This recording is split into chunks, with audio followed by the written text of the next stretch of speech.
cell phone must be turned off unless authorized by this board.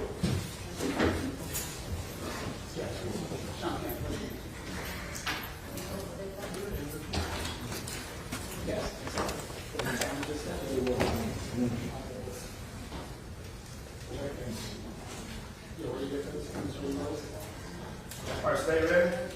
Yes, ready, Your Honor. That's ready? Defense is ready, yes, sir. Okay. All right. Action, Your Honor. All right. Hold on. If you want to discuss what we're going to take in going out. Because y'all haven't left it on the record yet, so. Oh, right. Yeah, we still need. Yes, sir. I'm sorry. Too casual. I still need to rest, so you want to do that? That's why I said, are they going to rest on the record and send them back out and then do that? I guess that's what we'll have to do. I mean, I think you need to rest in front of the jury. Yes, sir. Okay. I'm sorry. I'll explain it to you. Yes, sir. Thank you, Judge.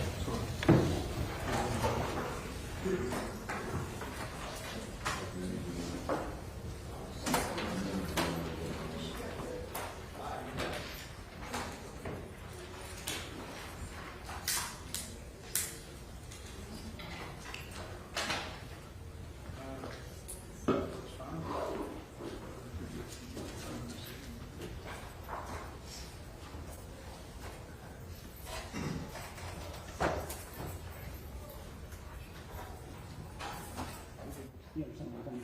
Yeah. Thank you.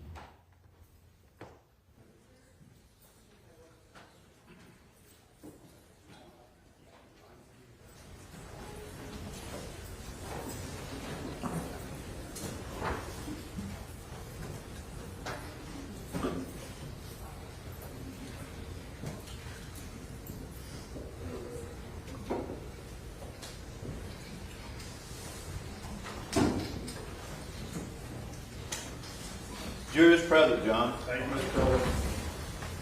Good morning, ladies and gentlemen. Morning. So we are ready to proceed. Mr. Scott, Ms. Lister. Please, you go try. The state rests. Okay.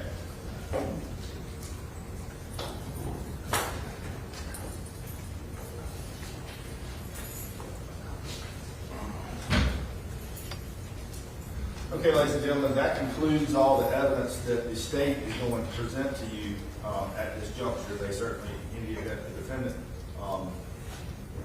presents a case, which he is not required to, the state would have the opportunity to reply. So at this juncture, I have some legal matters I have to take up. So sorry to bring you in for a solid 45 seconds, but I have some things that I'm required to do at this juncture of the case. So I'm going to ask y'all to be patient with us. I don't anticipate that it'll take very long, and then we'll get moving after that. So again, please don't discuss the case. We had to do this. This is a formality. It has to be done in your presence and on the record. But we'll be right back with you as soon as we can. All right. Legal matters.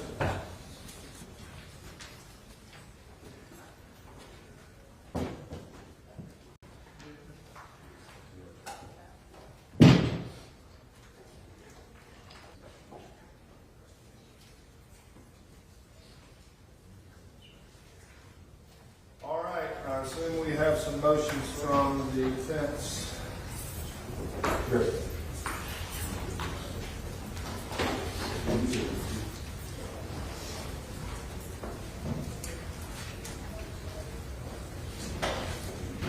You told me one more. Yeah.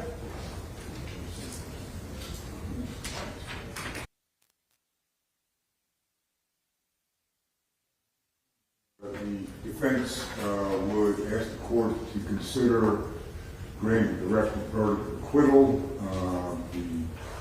Our position is at this point the state has merely raised a suspicion or speculation as to the guilt of Mr. Chow. They have failed to prove to the extent necessary that Mr. Chow acted with malice aforethought, which is the charge in the case.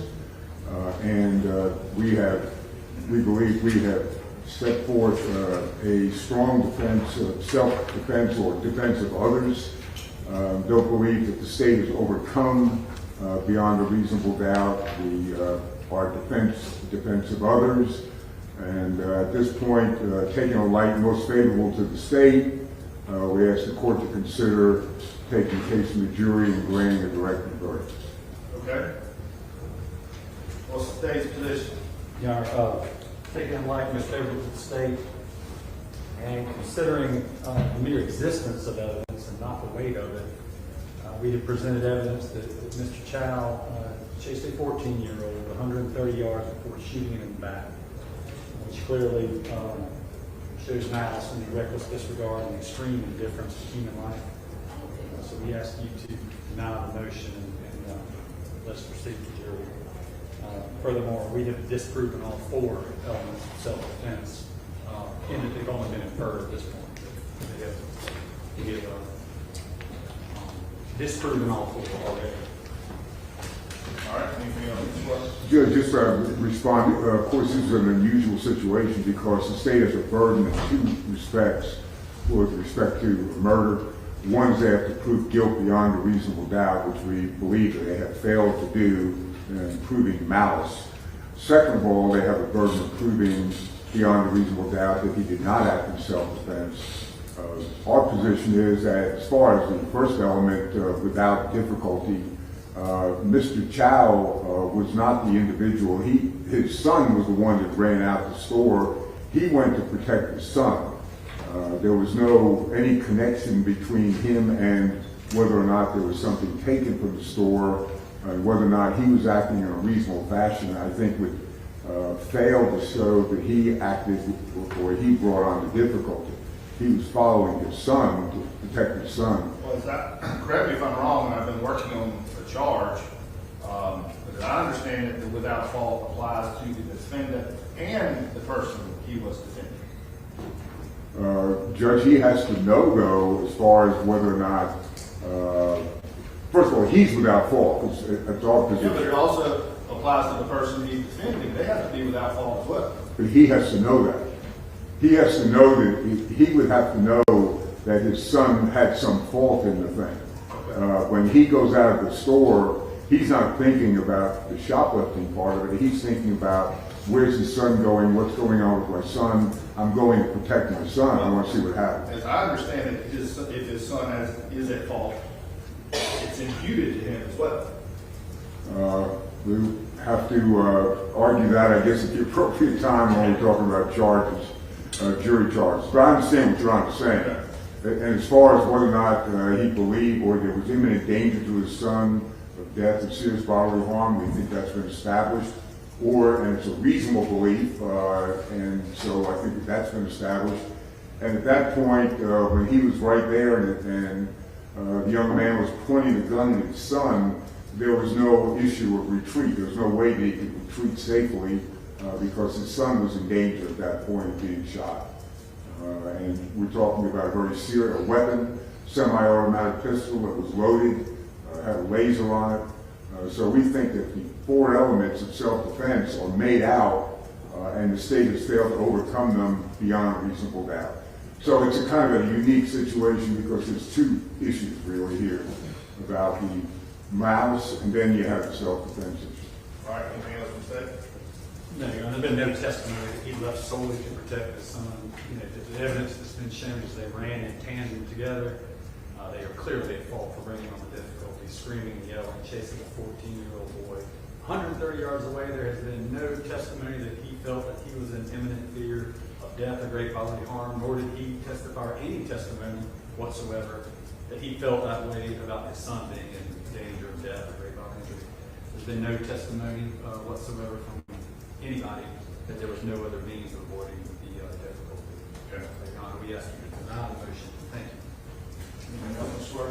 No, Your Honor, that's it. Your Honor understands my argument here, and I guess we can discuss some of that at the charge conference if you deny the motion. Yes, sir. I'm going to respectfully deny the motion with regard to the malice. I believe it might be State versus Burdette, but that malice can be inferred or implied by the use of a deadly weapon. Although there's no longer proper to charge on that, it can certainly be considered at the direct verdict stage. As far as the defense of others, again, I've been looking at this stuff last night and this morning. and at least the law appears to be, that the person being defended and the defendant were without fault in bringing on the difficulty.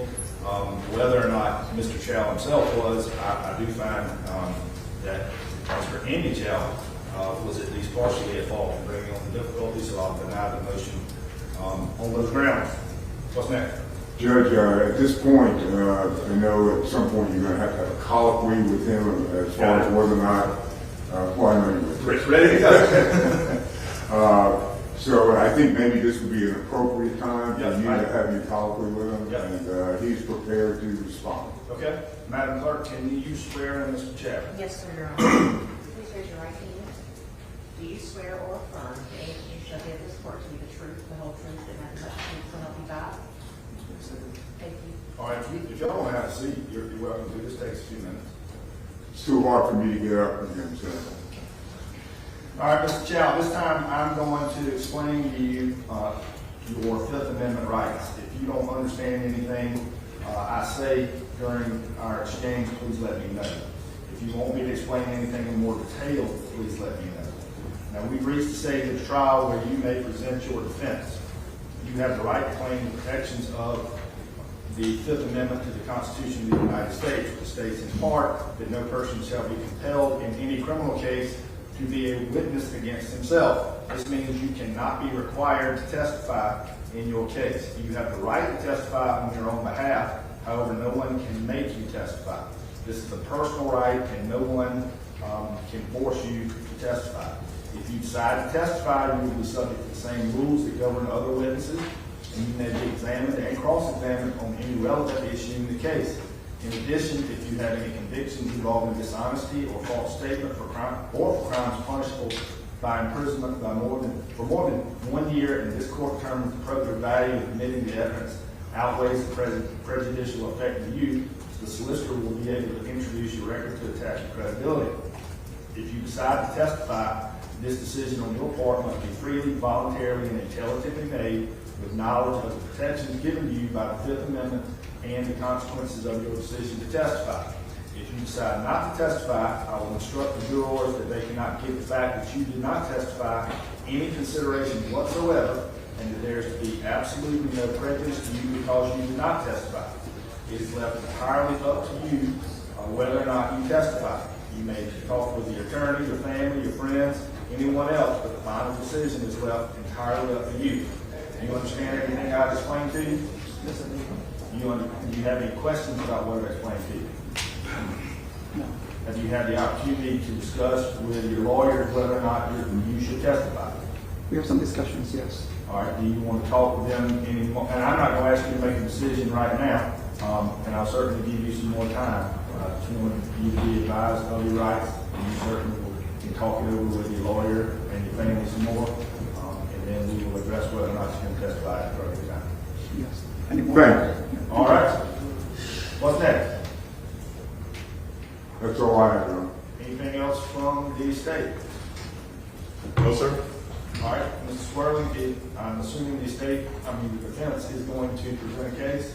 Yes, Your Honor, we've got. My defense just walked out the door. All right, Now, we'll give them a minute to round up. okay, you might have had to go to the restroom. Okay. So, Actually, both of my co-counsels are away.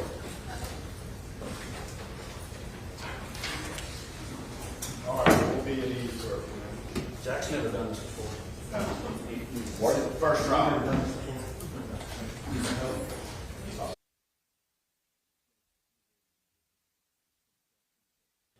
No problem. I just found that out. I'm the last one to know. Sounds as good as you know. You have a birthday cake? Is that the first?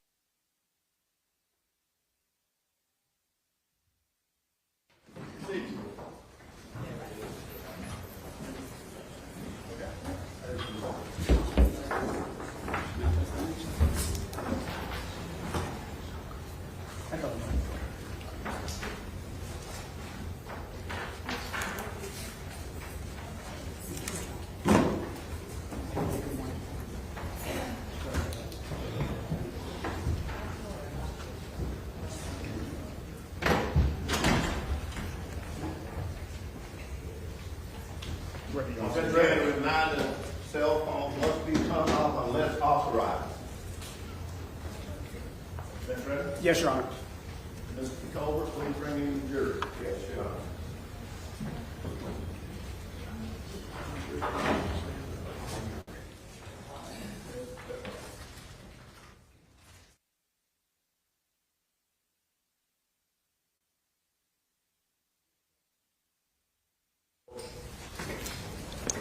All right, Mr. Secretary, call your first witness. Thank you, Your Honor. The defense calls Andy Chow to the stand.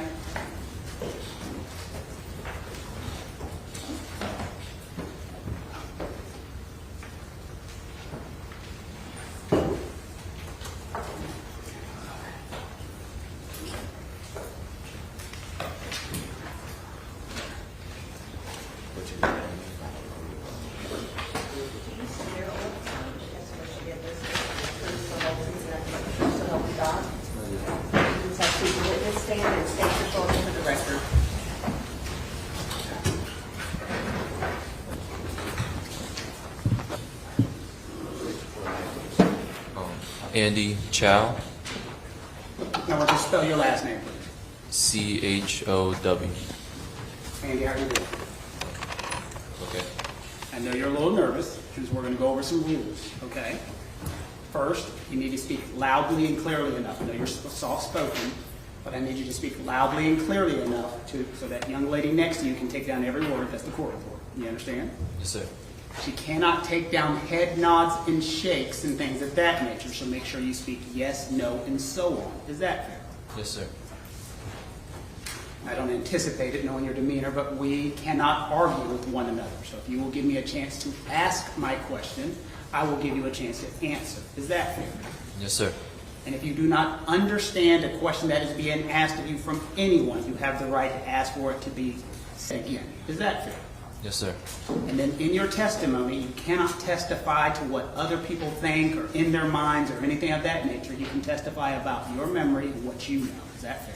Yes, sir. And you understand all of those rules? Yes, sir. So understanding all that, Andy, first we need to figure out who Andy Chow is. So Andy, tell me a little bit about yourself today. How old are you? I am 23. Where are you from? Here, Columbia, South Carolina. Born? I was born in Greenville, What year? 2002. Who are your parents? Alice and Rick Chow. Okay, and Alice Chow is that young lady on the end right there with the short hair, short black hair? Yes, sir.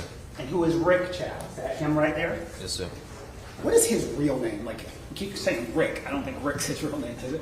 It is Chike Chow. Chike? Chike Chow. You have any brothers, sisters? I have an older brother, And what's his name? Kenneth Chow. Where'd you go to school?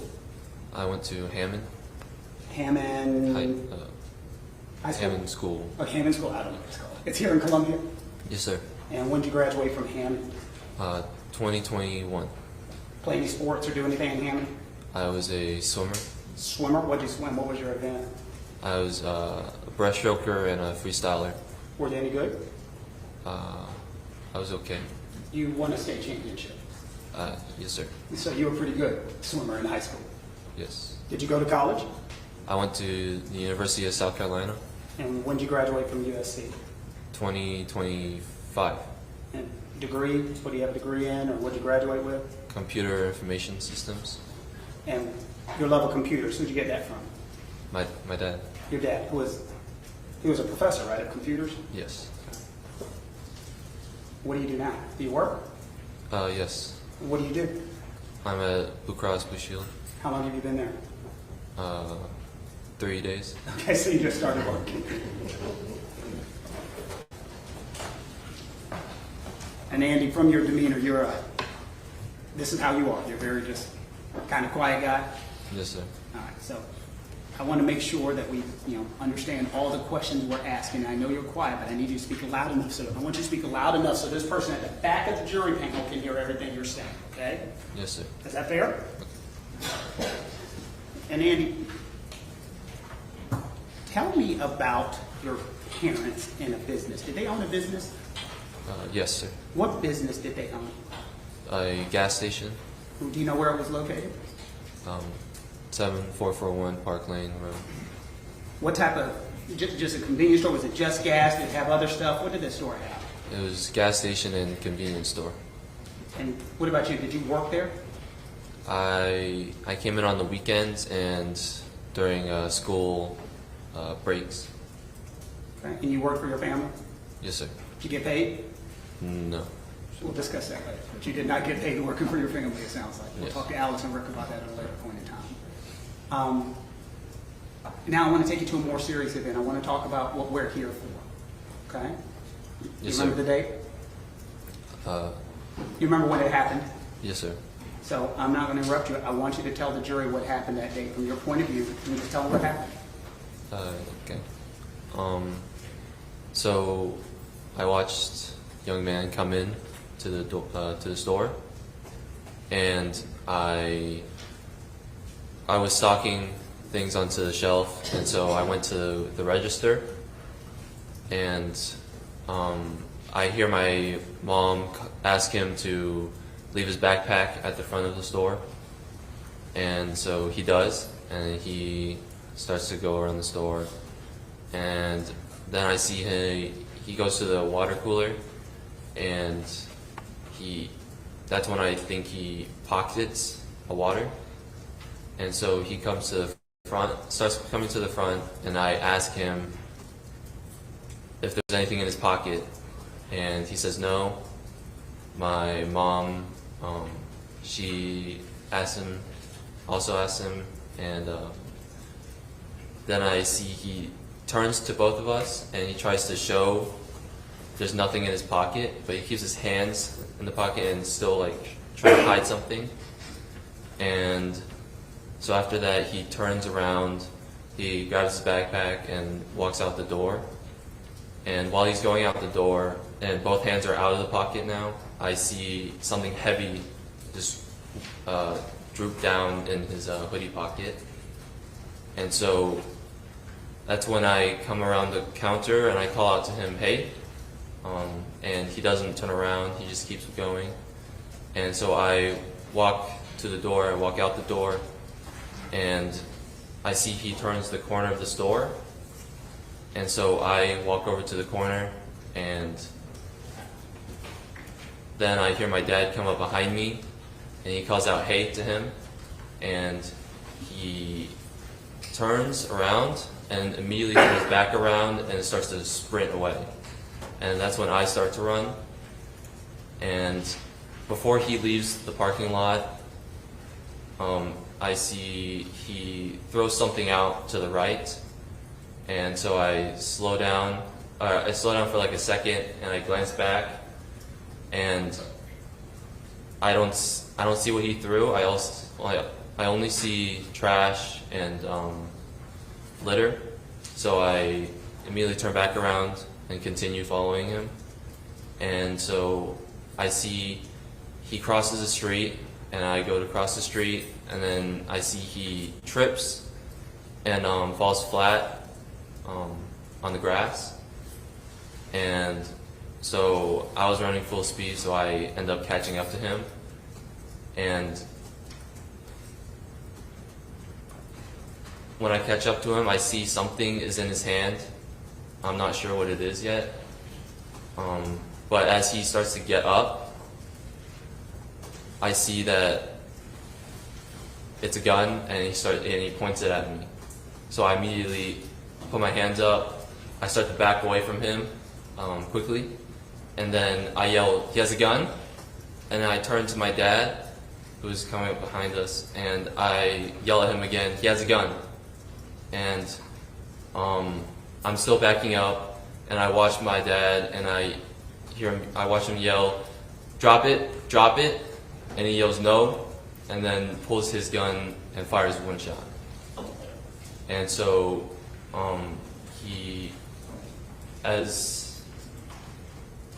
after the shot, I turn and I look at him, and I see he takes 1 or 2 steps, drops his gun in front of him, and then ducks to the ground and stays on the ground.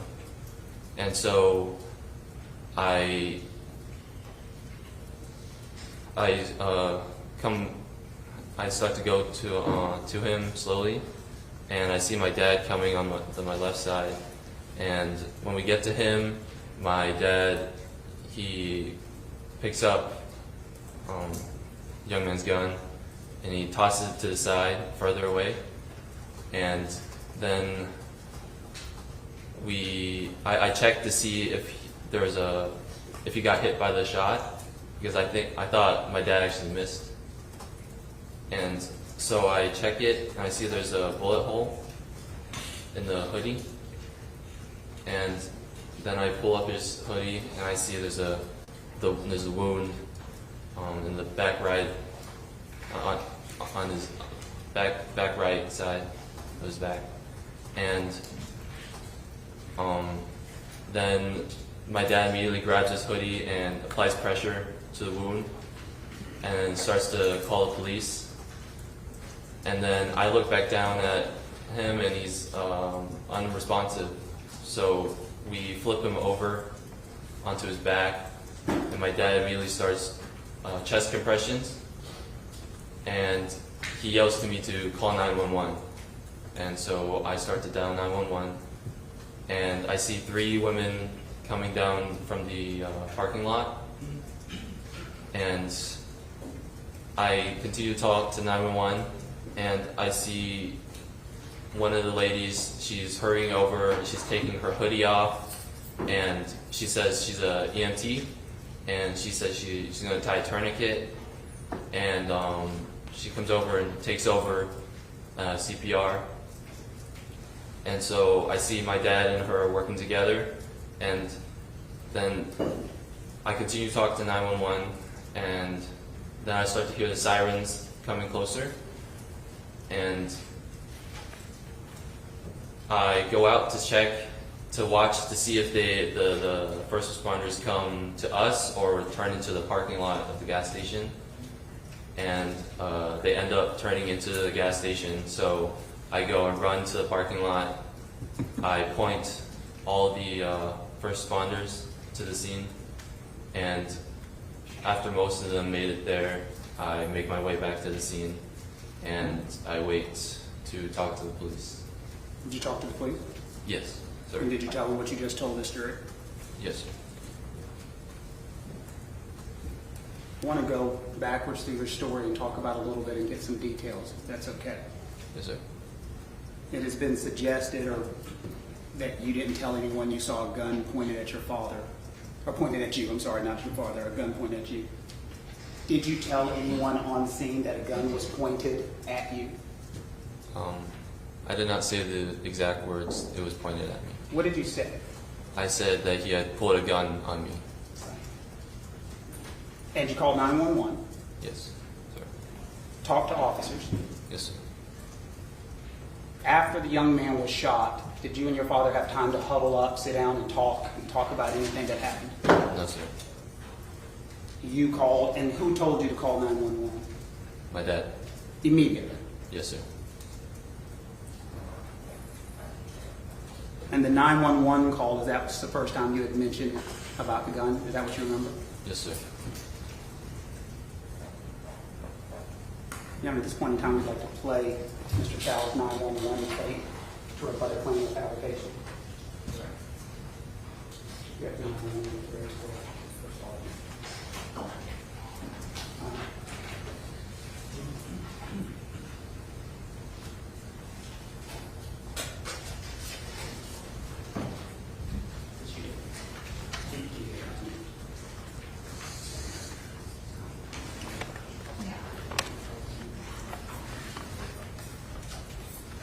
One moment.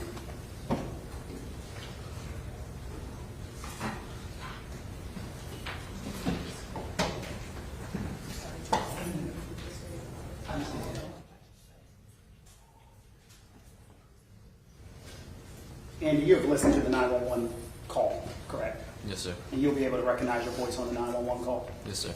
And you don't believe the 911 call has been altered or anything of that nature? No, sir. Then at this point in time, we would enter Mr. Chow's 911 call, Andy Chow's 911 call, and I think this would be defense with 3, 2. You judge? There you go. be admitted without objection as defense 2. Can we play the 911 call, please? And just call and ask the pause.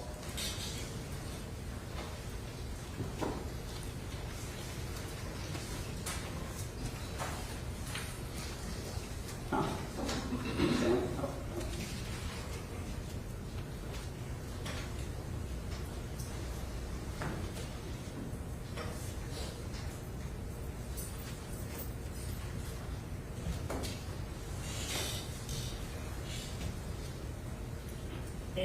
May 28, 2023, 20:06 and 25 seconds. 911, where's your emergency? 911. 911. Hello?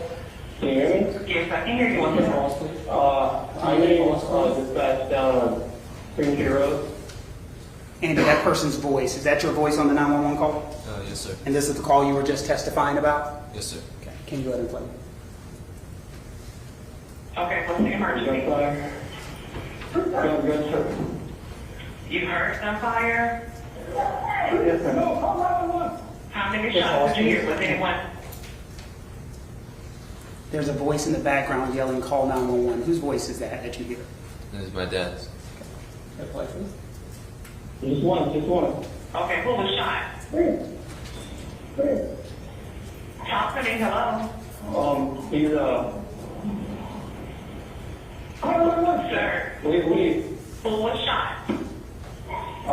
kid right here. Are you with the person? Yes, ma'am. Okay, are you with the person? With you? He had a weapon. So, okay, the person you're with, who shot him? My dad. Your dad shot him? Did I hear that correctly, that you said he had a weapon and my dad shot him? Yes, sir. And that's you to the 911 call? Yes, sir. Yes, ma'am. Okay, you're just with the person. Okay. We need an ambulance back. Are you at the Shell gas station? Yes, ma'am. We're like a couple feet away. Okay, don't hang up. Whatever you do not hang up with me, okay? Stay on the line.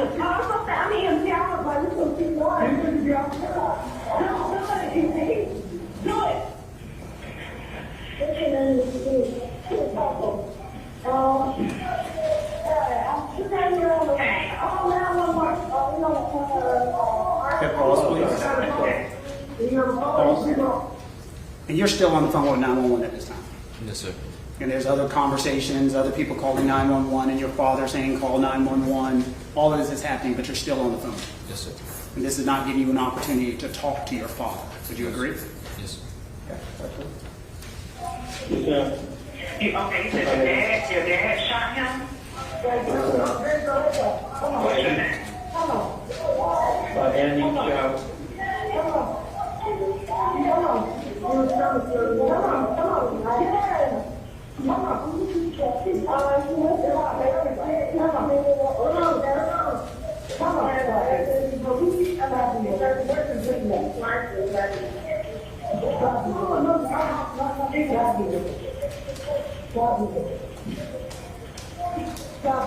Okay, pause, please.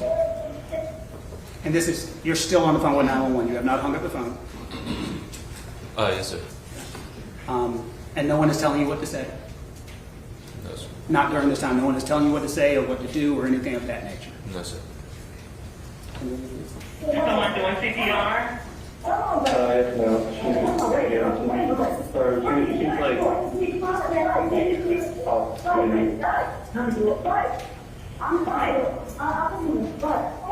Where's the person that had the gun? Where's your father? he's trying to help. Your father's trying to help? Okay, pause. What did you just say to the 911 operator? That my dad was trying to help. And this is while you're on the phone with 911 while everything is happening. Yes, sir. No one had told you what to say. No, sir.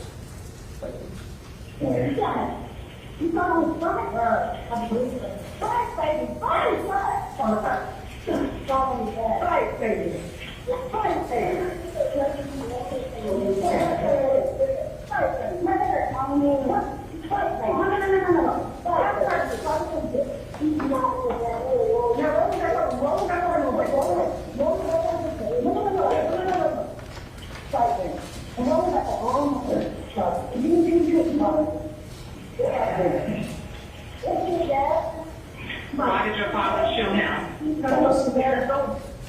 Okay, that is the 911 operator asking you a very direct question. Is that fair? Yes, sir. And you're still watching everything that's happening. Yes, sir. Play for me.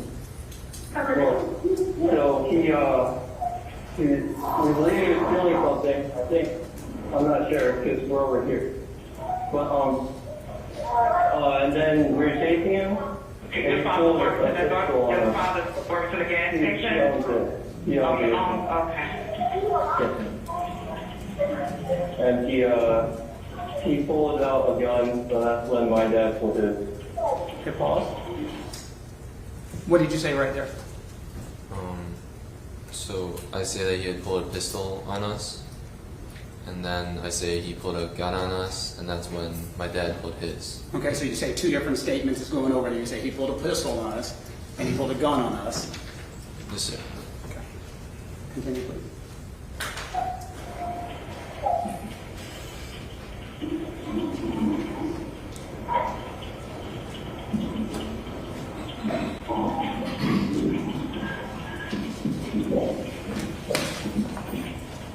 You said your name Anthony? Yes, sir. And you, Chow. A-N-D-Y.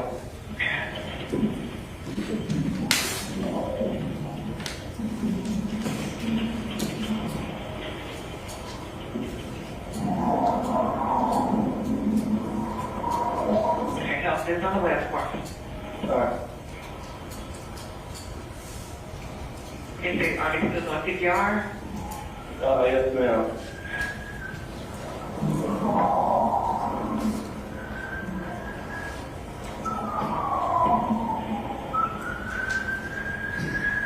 Okay, we can disconnect then. All right. Thank you. So what we just heard was you calling 911. Yes, sir. And again, who did you say told you to call 911? My dad. And it was immediately afterwards? Yes, sir. And we heard your dad on the 911 call? Yes, sir. After you got off the 911 call, what happened next?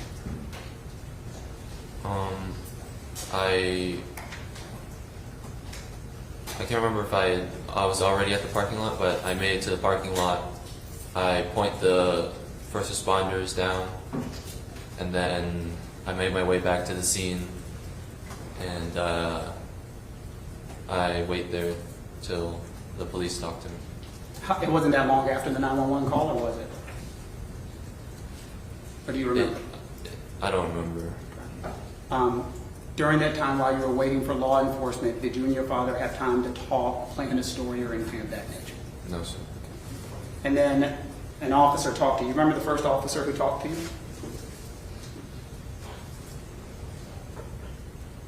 Yes. Do you remember his name by any chance? Officer English? Officer English, you think that was the first one to talk to you? Yes, sir. And at this point in time, did you ask for a lawyer? No, sir. Did you say, I don't want to talk? No, sir. Did you say, get away from me? Anything like that? No, sir. But you had a full conversation with him when he asked you what happened? Yes, sir.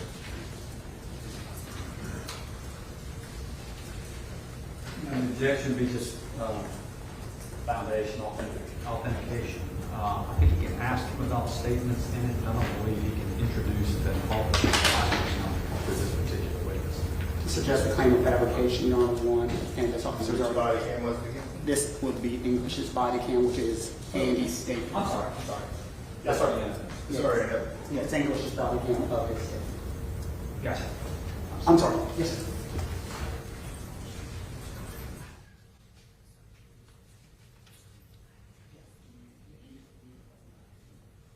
Without objection, Your Honor. Okay. And so you were familiar with having a conversation with English on scene? Yes, sir. You had a conversation with him without a lawyer or anybody else present? Yes, sir.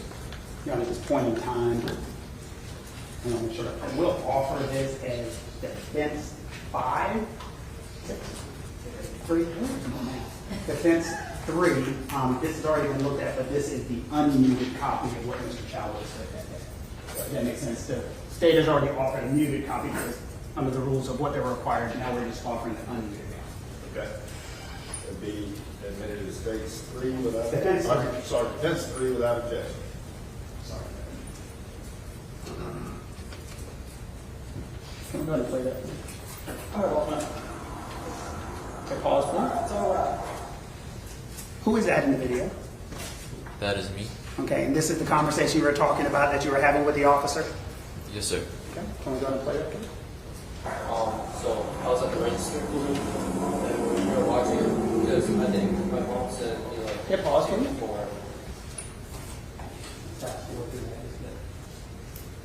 One moment.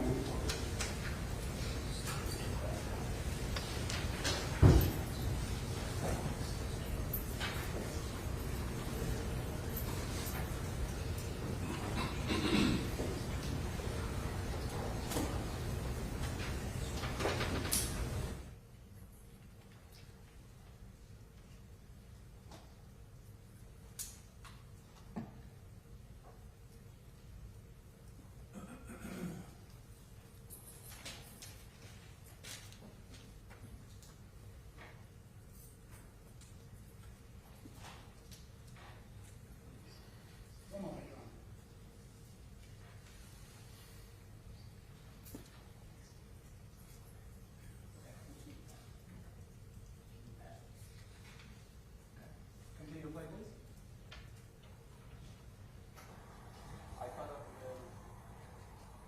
I caught up to him there. Right. I mean, and then he kept going. He tripped there. That's when I caught up to him again. And we were about, it was like 2 pints. Yeah. And I was like right on top. And I saw he pulled out a gun. Right, where's that weapon at now? It was right there. Next to that second tree. Where the other 2 people are. Okay, where's your dad's weapon? It might be on him right now. Okay. Okay, stop. So you're telling the officer what happened at this point in time? Yes, sir. And you had mentioned pulling out a firearm right then and there, Yes, sir. and you did the little finger gesture. Yes, sir. Why didn't you continue telling this officer what had happened on that scene? He walked away from me. And he walked away as you were telling him what happened. Yes, sir. And then you ended up talking to another officer. Yes, sir. Were you able to tell that other officer fully what happened? Ye- Or more? Yes, sir. You didn't tell this officer to walk away, did you? No, sir. You didn't tell him to go away. No, sir. Did he ask you any details about your statement whatsoever? No, sir. And there's one line in there where you say, I'm on top of him. Did he say, what did that mean? No, sir. What did that mean when you say, I'm on top of him? Did you actually physically get on top of this young man? No, sir. So what did that mean when you say that? I was about arm's length. I was close enough to be able to touch him, but I did not touch him at all. And then you give, and I see you talk with your hands. Yes, sir. Did you have another conversation with Officer Carter as he got on scene? Or another officer, you may not Yes, know his name. another officer. Yes, sir. And tell me what you told him. I told him we thought he stole something. Or I thought he stole something, and so I chased him and followed him down to where the scene was, and I said he pulled a gun out, and I gestured to the side, pointing to the side with the gun, and then I say I backed up with my hands up, and then I see my dad yell, or I say that he has a gun, and I see my dad yell no, or drop the gun, drop it, no, and then he pulls it and fires. Now you told all this to Officer Carter. Yes, sir. And I think you said you did some hand gestures. So one was the first hand gesture you did when you talked to Officer Carter? I said he had pulled a gun out, and I gestured to the side, pointing it. And so you did the gestures and he's pointing it at you. Yes, sir. Okay, and then what'd you do next? And then I put my hands up, and I say I'm backing up. Okay, and you did this on the video? Yes, sir. And that's the video right next to when this whole thing happened? Yes, sir. Okay. Nobody was telling you what to say, No, sir. what to do, No, sir. no lawyer, No, sir. no conversation with your phone? No, sir. This is his witness, so he's been leading, I've been trying to not object too much, but they need to be direct questions. Overruled. Just go on, I mean, And then I gesture. That's when my dad shot him. After that, Andy, how did you feel when there was a gun pointed at you? like terrified. What did you think was going to happen? I thought he was going to shoot me. Who? Young man. Did you think you were going to die? Yes, Why? because I saw the barrel just pointing straight at me. And you actually described the barrel, didn't you? Yes, sir. How did you describe the barrel of the weapon that was pointed at you on that day? I said it was a silver barrel, and the rest of it was black.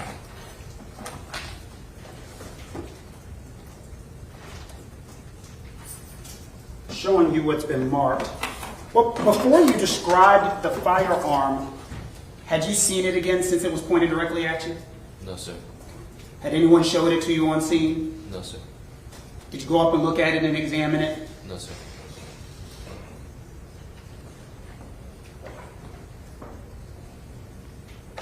And your description was what was the barrel? A silver barrel. A silver barrel. Yes, sir. You ever had a gun pointed at you before? No, sir.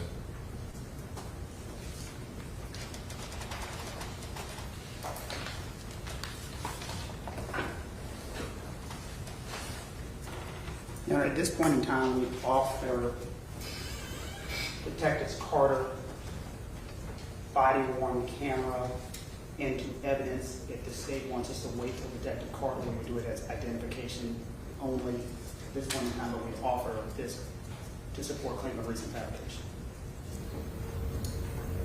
At this point, just identification, we don't have any objection to him. He's already, I guess, cited what he believes he said in the video. All right, I'll allow you to have it marked for identification. And I know I cannot publish at this point in time until Officer Carter testifies. Yeah, no. Right. That's what it is. Yeah, that's what he said.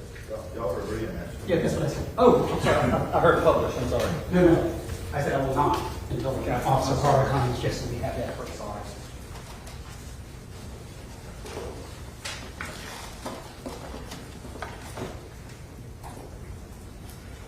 Andy, you are and we've been talking about this, and we've watched your demeanor on the video, the 911. Pretty calm guy. Yes, sir. How were you yelling, he's got a gun? Or were you just saying it like you talk right now, he's got a gun? No, sir. How were you saying it? I was yelling it. Yell it. How were you yelling it? He's got a gun! He's got a gun!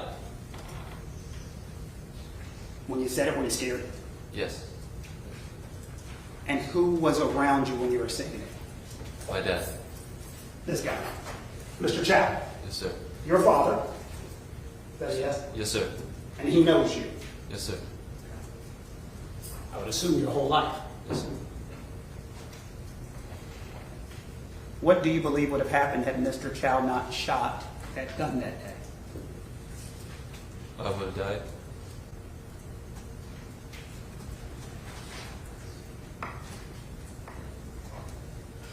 Did you actually see the barrel pointed at you? Yes, sir.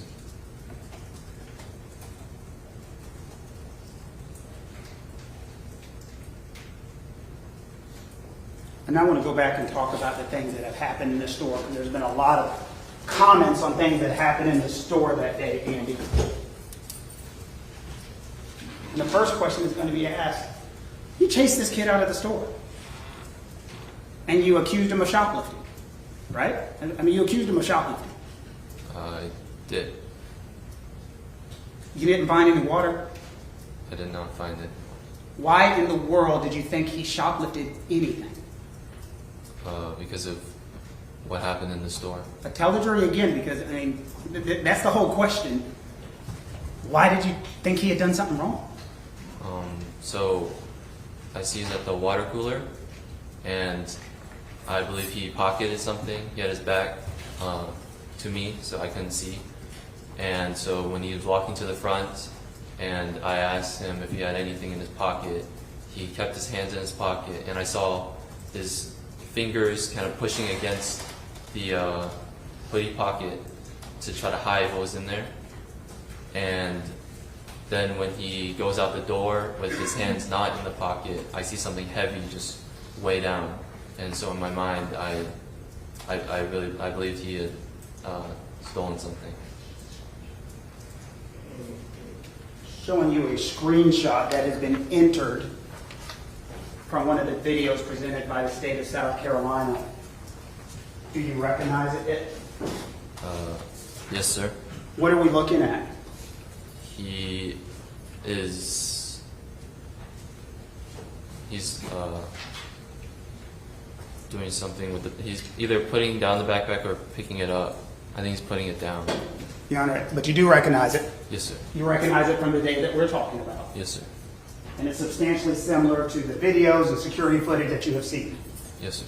Your Honor, at this point in time, we'll move this in as Defense Exhibit 4. Any objection? No.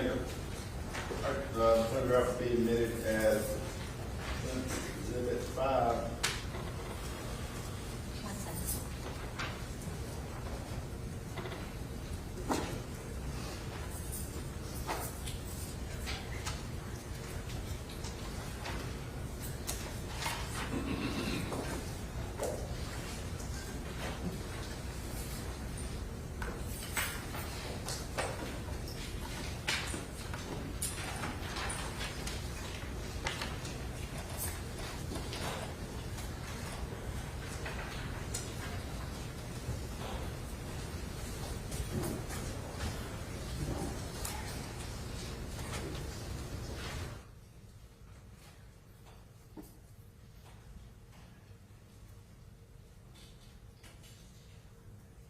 While they're doing that, I'm going to show you a second screen clip from a video entered by the state of South Carolina and ask, do you recognize that?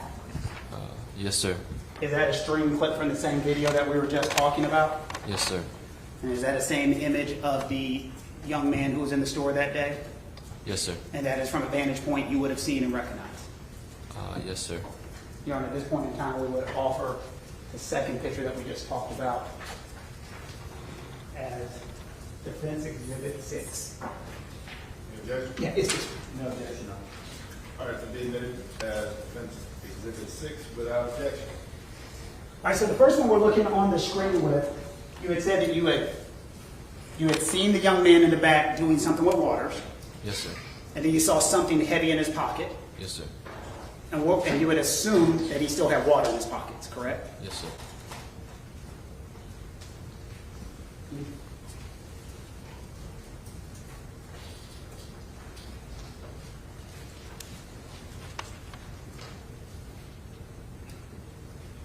And now showing you, that's the same picture of the same young man. If we could zoom in on that front pouch. And this is from the vantage point where you were looking at. Yes, sir. And this is, tell me what you thought, what you were looking at here. What did you think you were looking at? At this point, I didn't think much. I just saw he was putting down his backpack. But you see something bulge in his front, correct? Yes, sir. Didn't know what it was. No, sir.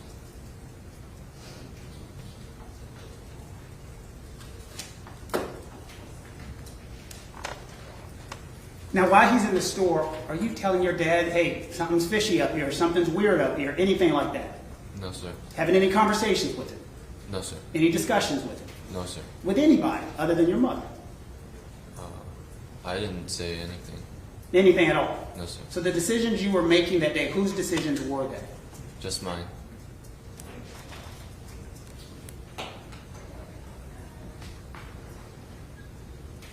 And Andy, you realize, I mean, they're asking the question. You didn't have to go outside that store, did you? I don't know. I didn't have to. I mean, were you thinking about that at that point in time? No, sir. Were you trying to hurt this kid? Did you know him? No, sir. Were you chasing him to hurt him? No, sir. What in the world were you going to do if you actually caught up to him? I didn't plan to catch up to him. What do you mean you didn't plan to catch up with him? We've seen the videos. You're going out there. What do you mean you didn't plan to catch up with him? Did you have a plan? I just wanted to get to see where he was going, to tell the police later. And there's been questions that this case is about 4 bottles of water. You've heard that. Yes, sir. When the gun was pulled on you, were you thinking about water? No, sir. Did you say, never mind, forget the water? At that point in time, did you say anything about water when this gun was pulled on you? No, sir. And you don't know this guy? No, sir. No problems with him? No, sir.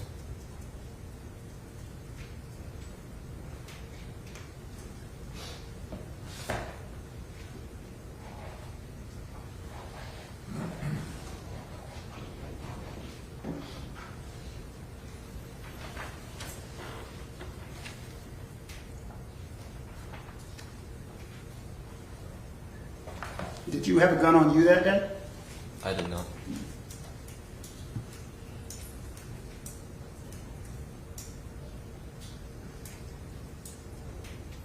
Did you say anything to him before he got shot?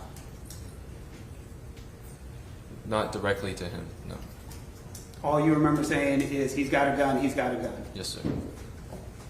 Now I want to go to that part of your testimony where your hands are up. Okay. What were you saying when your hands were up? He's got a gun. At any point in time, was the gun dropped when your hands were up? No, sir. It stayed on you? Yes, sir. So if I'm you, I'm saying, he's got a gun, he's got a gun! It's still being pointed at you. Yes, sir. And who was the person you were yelling, he's got a gun, he's got a gun? Who are you yelling that to? To my dad.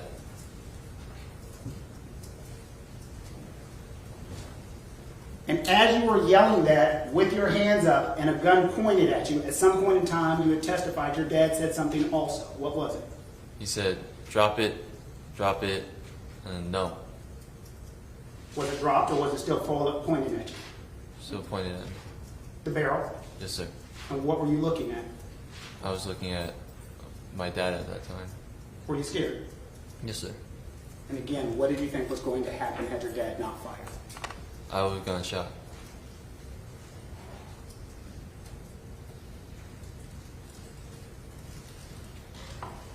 And immediately after the shot, your dad told you to do what?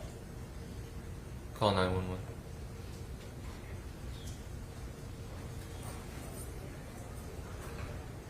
And immediately after calling 911, we hear your dad trying to perform life-saving measures on him. Yes, sir. And this is something you saw directly. Yes, sir.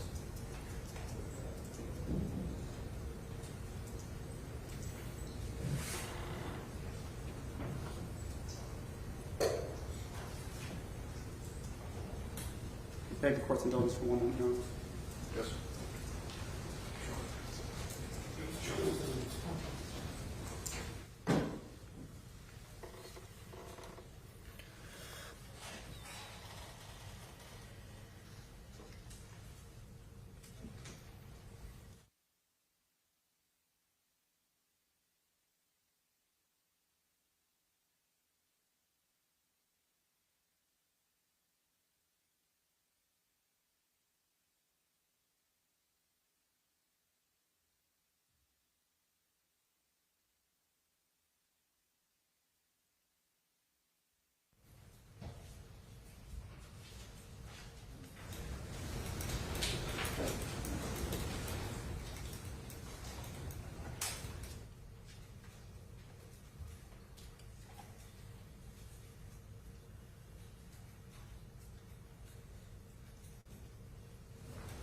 Andy, thank you so much. I'd like you to answer any questions that the state of South Carolina has for you, okay?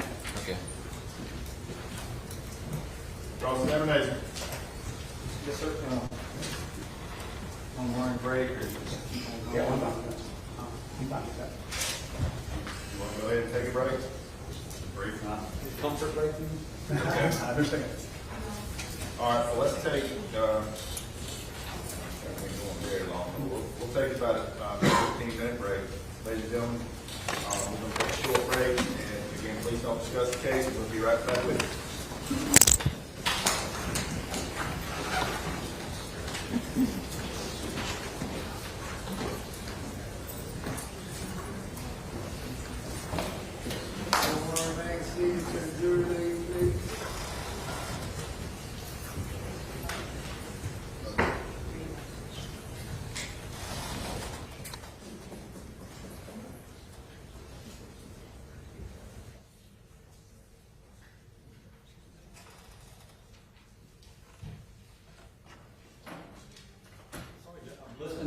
coffee. I'm listening.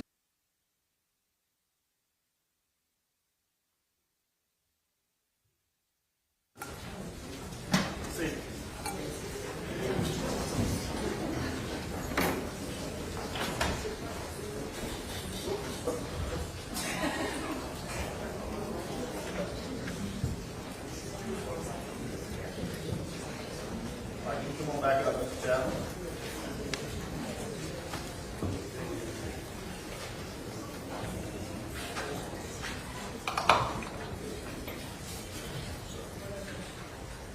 Ready for cross-examination, Mr. Scott? We are. All right, Mr. Colbert, please bring in the jury.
You as president, Your Honor. Thank you, Mr. Colbert. Mr. Scott. Mr. Chow, you were 23 years old, correct? Yes, sir. And in 2023, you were 20 years old, correct? Yes, sir. And at the time, you were a student at USC, is that true? Yes, sir. And you had already graduated Hannon Academy, correct? Yes, sir. Okay.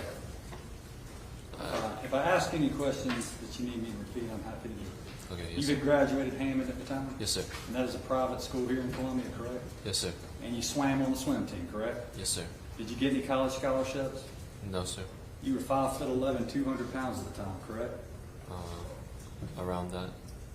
Yeah. Have you mentioned before under oath that at the time Oh. you were 5'11", Yes, 200 pounds? Yes, sir. Okay. How much do you weigh now? 185. Okay, so you were significantly bigger at the time? Significant. 15 pounds bigger. Yes. Okay. At the time, you were working at your parents' Shell gas station at 7441 Park Lane Road, correct? Yes, sir. And they had owned that store about 10 to 12 years at that time? Yes, sir. Okay, how long had you worked there? Well, I came to help for, I guess, since we opened. You were familiar with the store, is that true? Yes, sir. Okay, and had you become aware of the crime of shoplifting in your time working in the store and being around the store? Yes, sir. All right, what is shoplifting? Someone stole something. Okay, and had that happened more than once in the 10 to 12 years your parents had owned the store as of 2023? Yes, sir. Okay, had you developed a policy, or had your parents developed a policy in dealing with shoplifters? Yes, sir. Okay. In 2023, you were studying computer information systems, isn't that true? Yes, sir. And your father was familiar with computers and computer technology as well, isn't that true? Yes, sir. he had actually taught small college as far as lessons in computers, correct? Yes, sir. Isn't it true? Computers can do amazing things. Yes, sir. Okay, they can help with DNA extraction and going through millions of propositions. Isn't that correct? Yes, sir. Okay. They're able to synthesize surveillance systems and produce high-quality videos. Isn't that correct? They can. Okay. And you yourself and your parents at the Shell gas station at 7441 Park Lane Road had a very sophisticated surveillance system. Isn't that true? Yes, sir. Okay. And you were able to identify shoplifters with that system, were you not? Yes, sir. Okay. And you had a wall of shame above the cash register. Isn't that true? Yes, sir. What is the wall of shame? There's pictures and descriptions of past shoplifters. Okay. And that's States 44, Stephanie? Do you recognize the wall of shame in States 44? Yes, sir. Okay.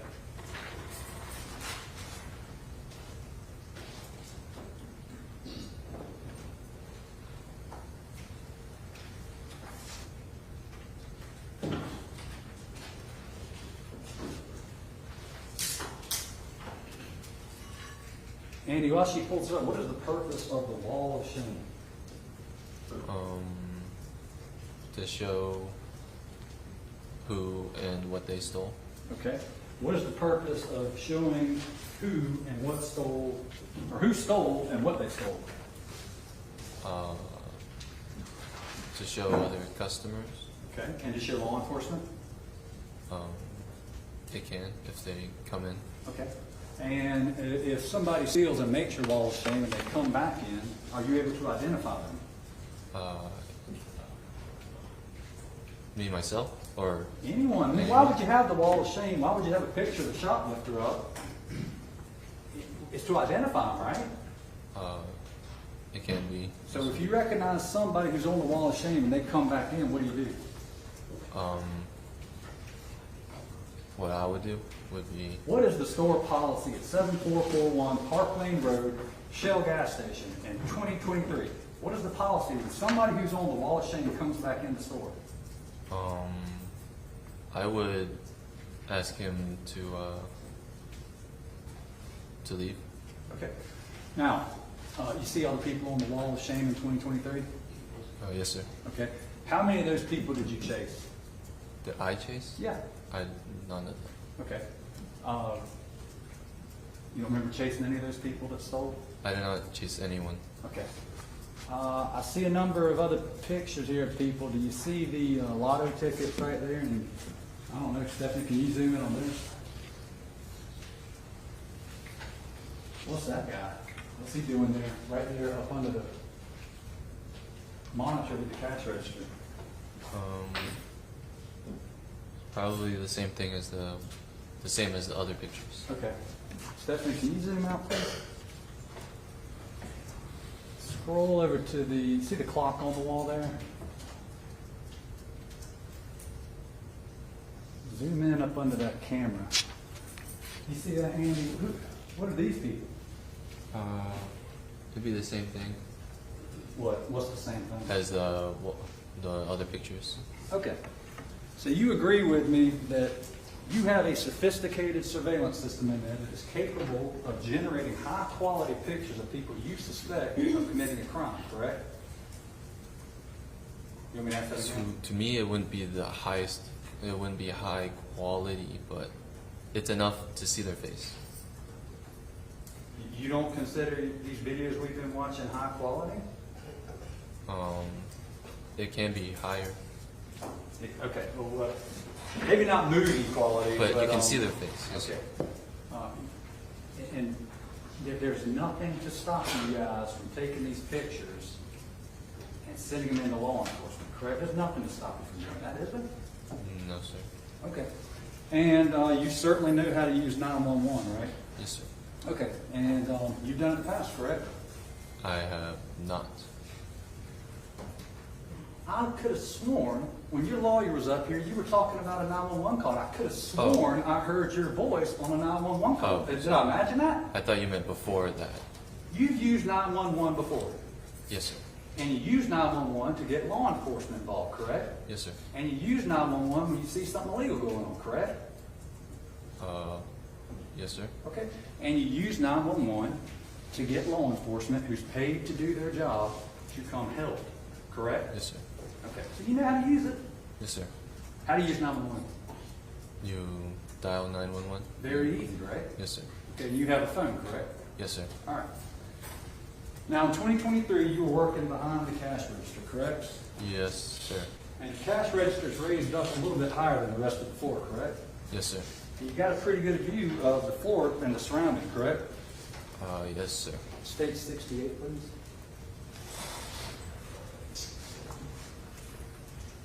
Who is that fellow right there with the hat on backwards and the North Face pullover? It's me, Okay. And what are you looking at? the young man. Okay. I'm just looking to, you see right over there to your left, there's another picture of some other people on the,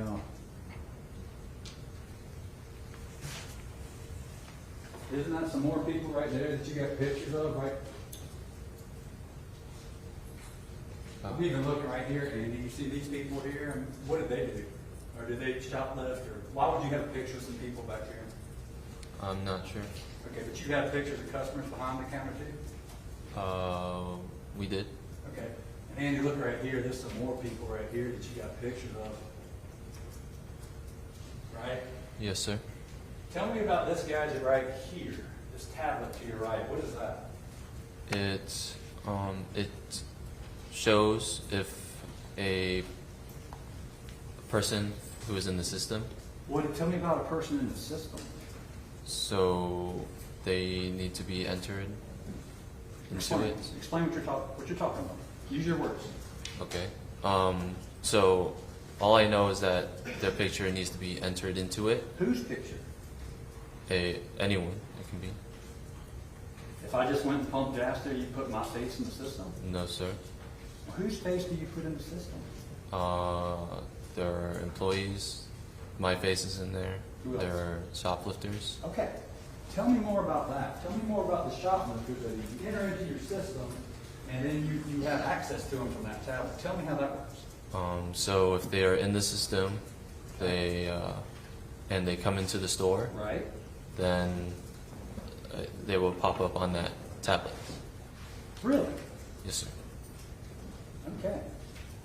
So you have facial recognition technology at 7441 Park Lane Road, the Shell station your family is, correct? Yes, sir. And that is rather sophisticated equipment, correct? Yes, sir. Okay. So any of these people who've shoplifted in the past, committed the crime of shoplifting, if you review your camera, go back and you realize the Snicker bar's gone because it's missing from inventory, right? You can go back and review the camera and you can say, aha, this person stole the Snickers, right? You could, yes, sir. You could do that. How many different camera angles you got in that store? Do you even know? I would know. I mean, you would agree with me, it's a lot. There are, yes, sir. Over 20, correct? Yes, sir. Okay. So you can get multiple different angles of the person's face, correct? Yes, sir. Most likely you can see what kind of shoes they're wearing. Yes, sir. You could probably identify what kind of shorts or pants or dress they had on, correct? Yes, sir. You could identify the top they had on, correct? Yes, sir. And then you can even zoom in to like look at different graphics on the shirt or whatever they had, correct? Yes, sir. You could look for different identifying characteristics of the clothing they're wearing. Yes, sir. You could zoom in on their face, correct? Yes, sir. And then you could put it into facial recognition technology, correct? Yes, sir. And then if they ever came back in, you would get an alert, correct? Yes, sir. Okay. You could do all these things with the technology they had at 7441 Park Lane Road, could you not? You could. Okay. Now, you have been trained, you have gone to school and been trained, and your father has, to identify shoplifters, have you not? Trained to identify Yeah. them? I was not trained. You weren't? No, sir. But you know how to identify one, correct? If they're acting weird to me, that is. What is acting weird to you? If they keep looking up at me, Okay. they keep walking around the store, wandering around, and if they keep, checking their pocket or something. All of those combined. I'm even thinking about times I've gone into a store and left my wallet in the car, walk around for a minute, and then I'll walk out. Would you put me in your database if I did that? I would not. Would you consider me weird? No, sir. What if I have my hands in my pockets, I'm dressed like I am now, and I walked around and looked around and I couldn't find what I was looking for, so then I just walked out. Would you tell me to empty my pockets? No, sir. Why? You didn't touch anything. Okay, but I have my hands in my pockets. I'm looking up at you. I'm looking down. Let's say I did. Let's say I took some waters out and I put them back. Would you chase me? It would depend if I could see what you were doing. If I couldn't see, then I wouldn't know what you were doing. You could see what Cyrus was doing, could you not? Not completely, no, sir. So you weren't sure. You weren't sure. I believed he had pocketed something. I'm sorry. You believed he had. Yes, sir. Okay. Why did you believe that? Because of the things that happened in the store. Okay. So he had his hands in his pockets. Yes, sir. Okay. Testified you watched him when he walked in. I saw him walk in. Yeah. So he put his backpack down. Yes, sir. Correct? And then the defense offered defense 6, and you said, yeah, that's how he looked when he came in. Yes, sir. Okay? If he had a bulge in his pocket when he came in, why wouldn't he have a bulge in his pocket when he left? This is your exhibit. Well, I was mainly just seeing him put the backpack on the. Under direct, you told the lawyer that this is how he looked, and this is what you saw when he came in the store. Yes, He sir. clearly has a bulge in his pocket when he comes in the store. Why wouldn't he have a bulge in his pocket when he left the store? I was not focused on the bulge when he came in. You just testified that this is what he looked like and this is what his pocket looked like when he came in. Looking at the picture, yes, sir. You identified this as being him, how he looked when he came in. Yes, sir. Okay. So I ask you again, if he had a bulge in his pocket when he came in, why would you harass him and say he's got a bulge in his pocket when he left? You see what I'm saying? I did not notice the bulge when he came in that day. Okay. And then you talked about, yeah, this is the bulge I saw that he had in his pocket. This is your exhibit that you just introduced through the lawyer. This is In the defense picture, I number see 5. in the picture I see the bulge. Okay. You Yes, see any water bottles in his pocket? I cannot see in the pocket. No, sir. Well, why? You identified something black and a bulge in his pocket. See that? I did. The reason this is an evidence is because you identified it through your lawyer. Okay. You don't recognize this from 10 minutes ago. I mean, I see like the shadow of the pocket, yes, sir. Do you see a water bottle in his pocket? I cannot see into his pocket. What do you see in his pocket? I All right. sorry. Can we? I guess we don't.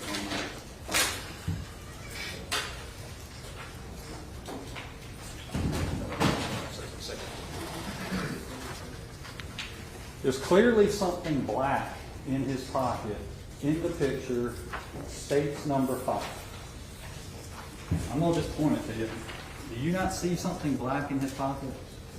To me, I just thought that was just the shadow of the pocket. Does it look like a water bottle to you? It does not. Okay.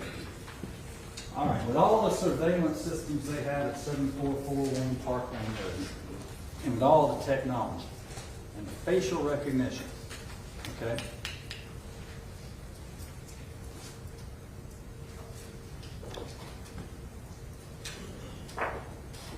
Couldn't we have hung this 14-year-old boy's picture up on the wall of shame?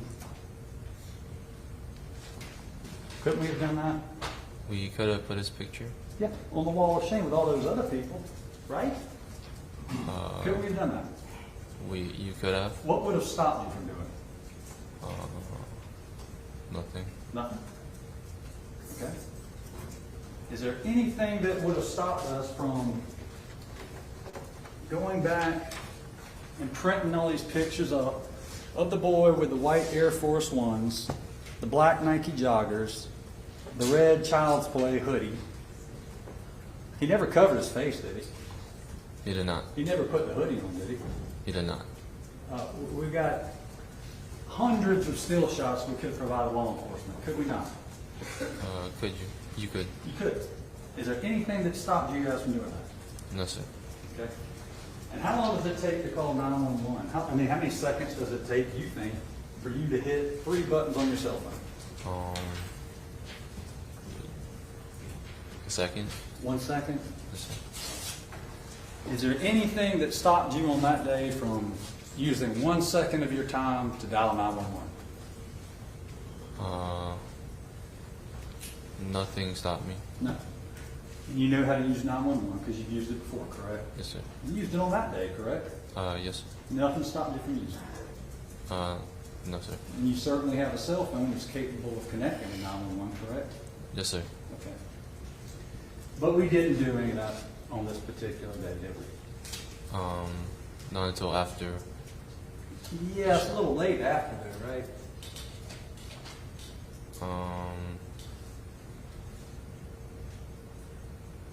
Andy, think about it. I'm asking you. Could we not, if we suspect this 14-year-old, how many waters did you think he took? I'm not sure. How many do you think he took? Maybe just one. One. How much in the year 2023 does a bottle of water cost at 7441 Parkland Road in Richland County at the Shell gas station operated by the Chow family? How much does one bottle of water cost? I'm not sure. You don't remember how much they cost? You No. work the cash register, right? I did. Okay, 98 cents sound about right? Yes, Let's sir. just round it up to $1. $1 sound right? Yes, sir.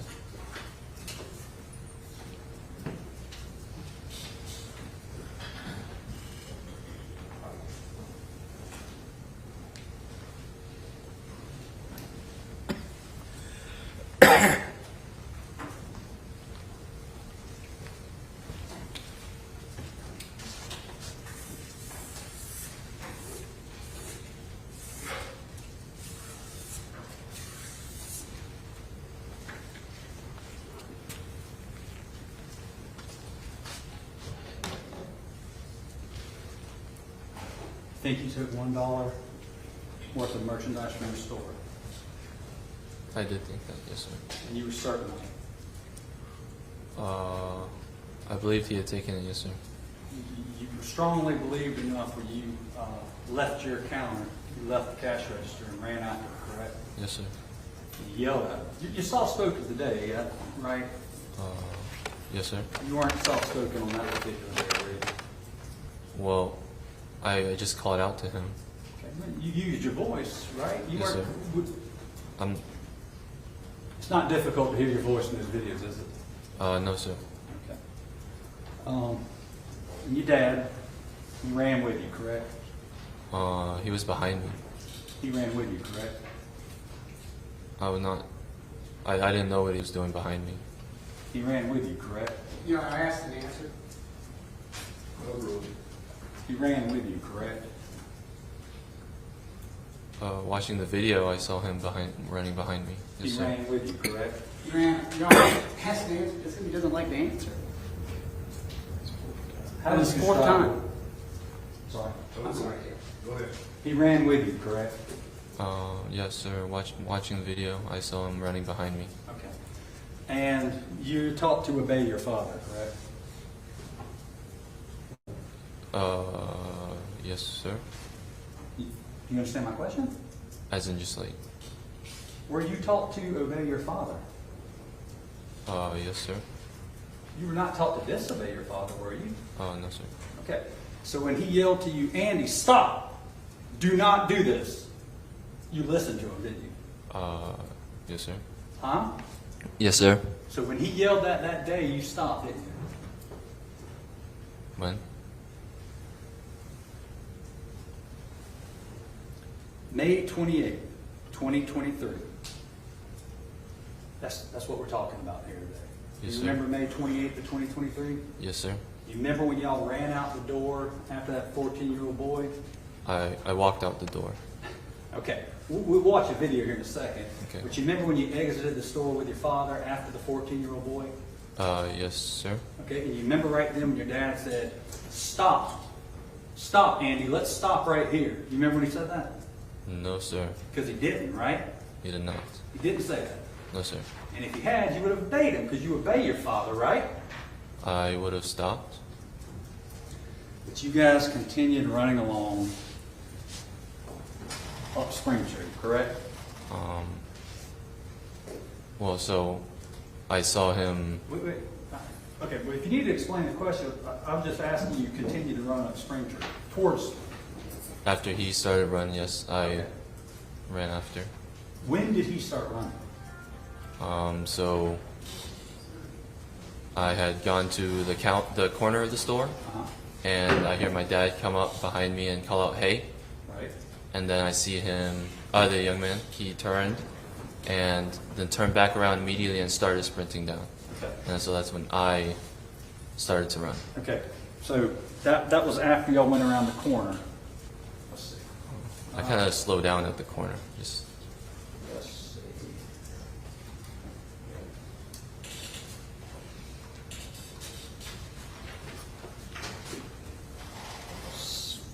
Stephanie, can I have state 16, the clip, or clip 16 of stage number 4?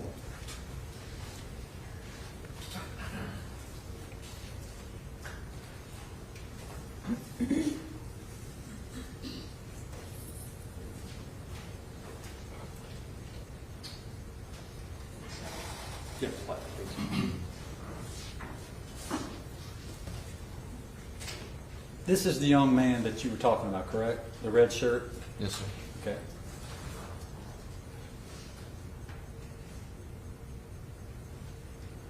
That's you watching him, correct? Yes, sir. There's your father already making his way towards the front door, correct? Yes, sir. Okay. And your mother left too, correct? In the video, yes, sir. Okay. Who's manning the cash register right there? No one. All right. Who's this gentleman? Customer. Okay. Is it common for the whole Chow family to leave the gas station with customers inside the store? Well, I wasn't completely sure what my parents were doing, but I exited the store. Everyone left over $1 of water, correct? I left because I thought he stole something. Okay. And your dad, as you saw, was right on your heels, right? Rewind. In the video? Is your monitor working right now? Yes, sir. Okay. All right, press play, Stephanie.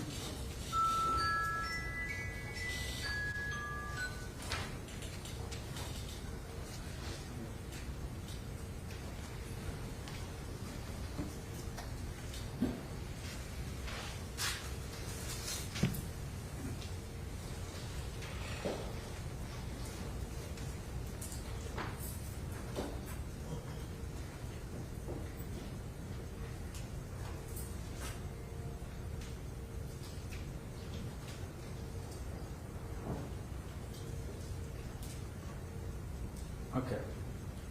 You guys are right together, are you not? Yes, sir. I I'm see sorry? that. I see that, yes, sir. Yes. Is that yes or no? Yes, sir. Okay, thank you. Stephanie, can I have clip 20 from slide 4? And tell me, before we watch this, tell me what you said you just walked out of the gas station? Is that what you said earlier? Yes, sir. I walked out, You just walked and out? then I walked to the corner. All right. How would you describe what Cyrus Carmack-Belton did when he walked out? Was he walking or was he running when he left the gas station? out the door. Yeah. He was walking. Rather also. casually, was he not? You could say that. Okay, was he looking over his shoulder or anything like that, or No, sir. just kind of casually left the store? Yes, sir. And you two just bust out after him, correct? I was just walking out the. You were walking out? Yes, sir. Okay, press play, Stephanie, please.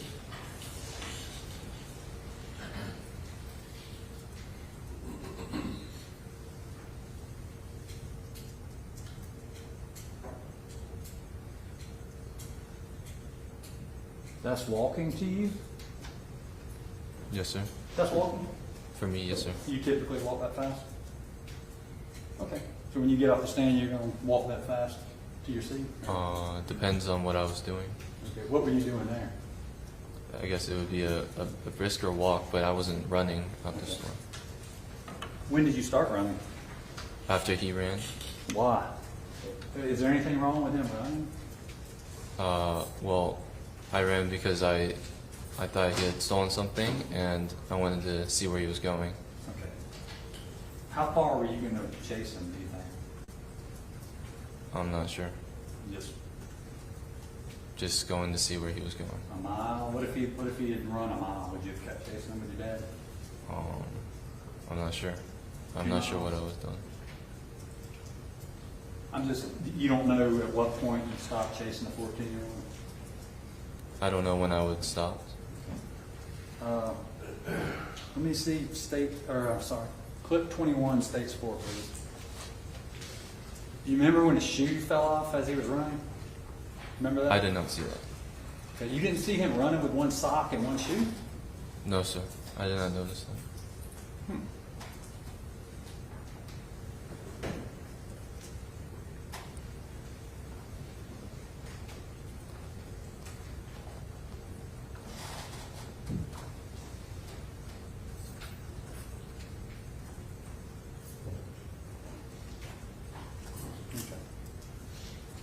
Is that what you're describing, how he was walking around the corner and then y'all start yelling at him and briskly walking towards him and then he takes off running? I just hear my dad call out "Hey" to him. That's what made him start running, when y'all were back behind, briskly walking towards him? That's what made him start running? I kind of just slowed down to a stop at the corner. I wasn't walking at him. You slow down to, okay, let me go back. Let's watch it again because I didn't see that. Go to clip 20 of States 4 and let's watch Andy stop as he goes to the corner.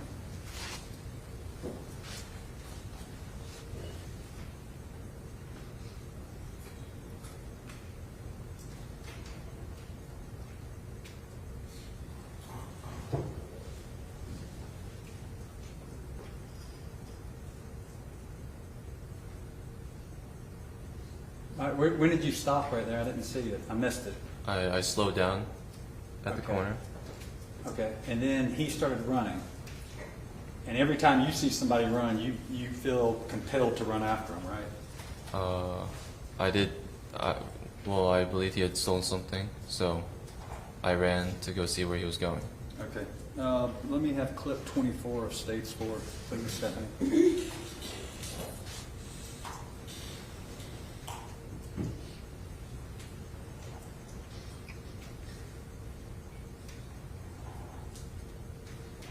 And now, what do you call it? Y'all are really briskly walking there, are you not? That's a really brisk walk, isn't it? Well, he's running off screen, so that's when I started running after he started. Okay, you're running now. Yes, sir. That's running. Here. You're no longer briskly walking, you're running now, right? Yes, sir. And what's your dad doing in that video? In the video, he's also running. Okay. And is he saying, Andy, let's stop. Let's do not leave the parking lot. Let's stop right here.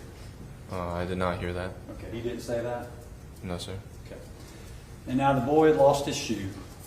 You know your mother went and picked it up from the scene, right? I learned that afterwards. Yes, Okay. sir. And he's running so hard, he comes out of his shoe. You know that now, right? Yes, sir. Okay, you don't dispute that, do you? No, sir. We saw the video, right? Yes, sir. And he's running so hard, his cell phones fall out of his pockets, correct? He throws them out. Okay. Well, you said before they fell out. Did you not? I know you're saying he threw them out today. Have you ever thrown cell phones on the side of the road? I never. Okay. And he didn't either, did he? No, he threw them. If I showed you a video from your store the day of where you said they fell out of his pockets, would you still deny that? Yes, sir. Okay, Your Honor, we need to refresh his memory with it. Let me ask first if this will help refresh your memory. Read this and tell me if you deny that you said any of those things. Don't say it out loud, just read it, see if you refresh your memory.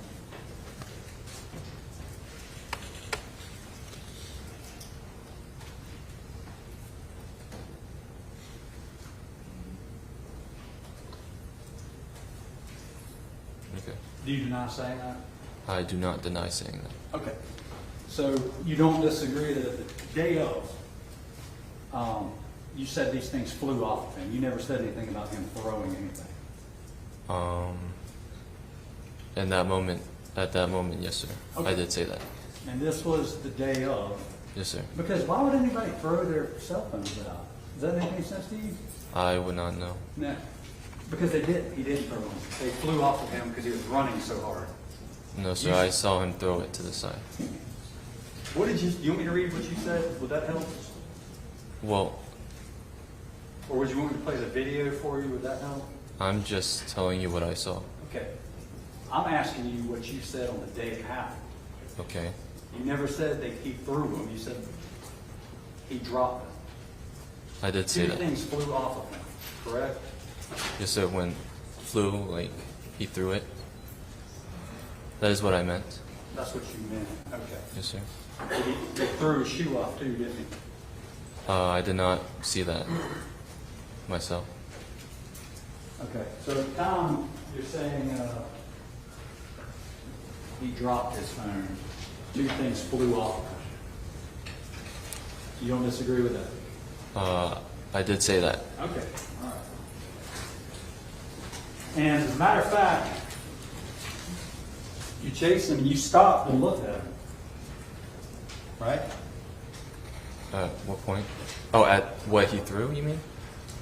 Right, all right, listen, I'm only going to be talking to you about May 28th of 2023. So if you ask when, I'm talking about this date when 14-year-old Cyrus Belton died. So is that clear? Yes, sir. Okay. When you're chasing him, his shoe comes off. Two cell phones come off of him. You stop and look at him, do you not? So I slow down for like a second, and I glance back. I don't see a phone, a water bottle. All I see is trash, and so I turn back around and continue to follow him. All right. Would it surprise you to know that you had previously said that you stopped and looked at him, noticed there were two cell phones on the ground? You said that?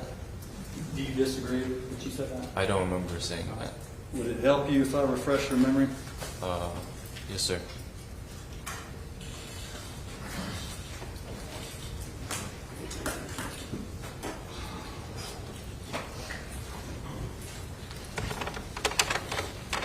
You stopped to look at what he had dropped, correct? Try to see what he had thrown, yes, sir. Okay, you do agree with me then that you stopped to look. Well, it wasn't like a full stop. What was it? I slowed down. So in the video you see me full sprinting, Uh-huh.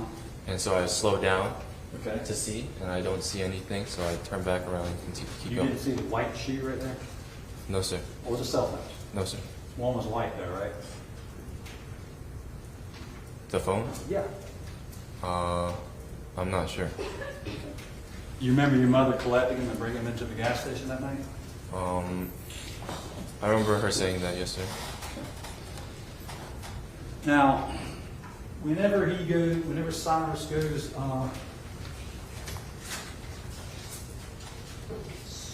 Stephanie, let me have, say, 7.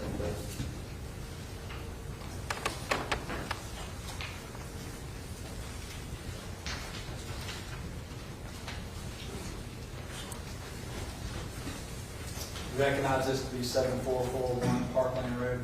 Yes, sir. Okay. And under this awning, approximately here is where the entrance of the store is, correct? Yes, sir. Okay? And correct me if I'm wrong, but when Cyrus leaves, he rounds this corner and goes this direction south, correct? Yes, sir. Okay?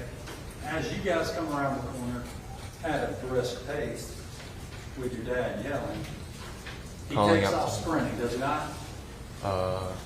My dad calls out to him, "Hey," Okay. that's it. He And takes off sprinting, correct? yes, sir. Okay.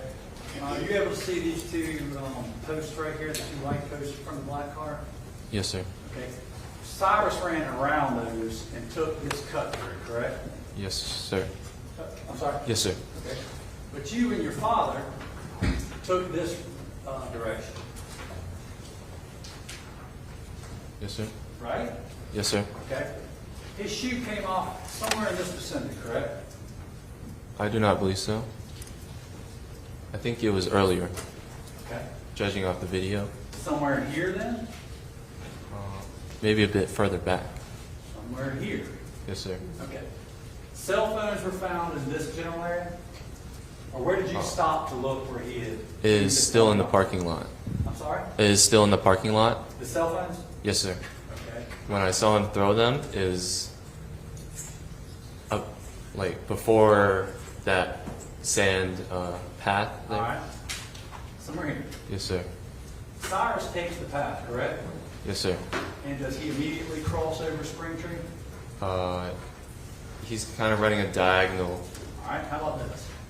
straight to the Is that scene, it? Is that it? straight to where the scene was. So he's running in the middle of the road? Yes, sir. Okay. And that is a fairly heavily traveled road, correct?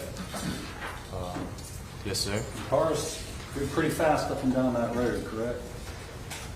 I'm not sure. You've never noticed people speeding up and down that road?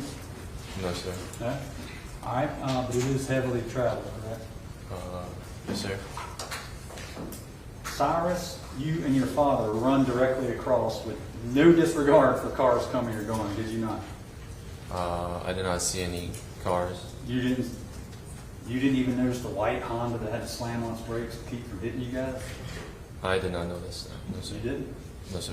Okay. Because you were focused on chasing the 14-year-old, is that correct?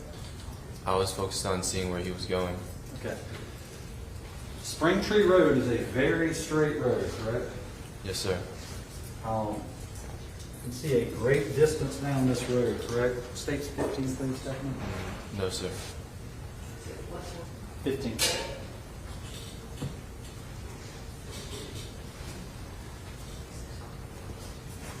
All right. Springtree is a straight road, correct? It is straight. Okay. And it dead ends eventually, correct? Yes, sir. What are these apartments right here? I'm not sure. All right. What are these apartments right here? I'm not sure.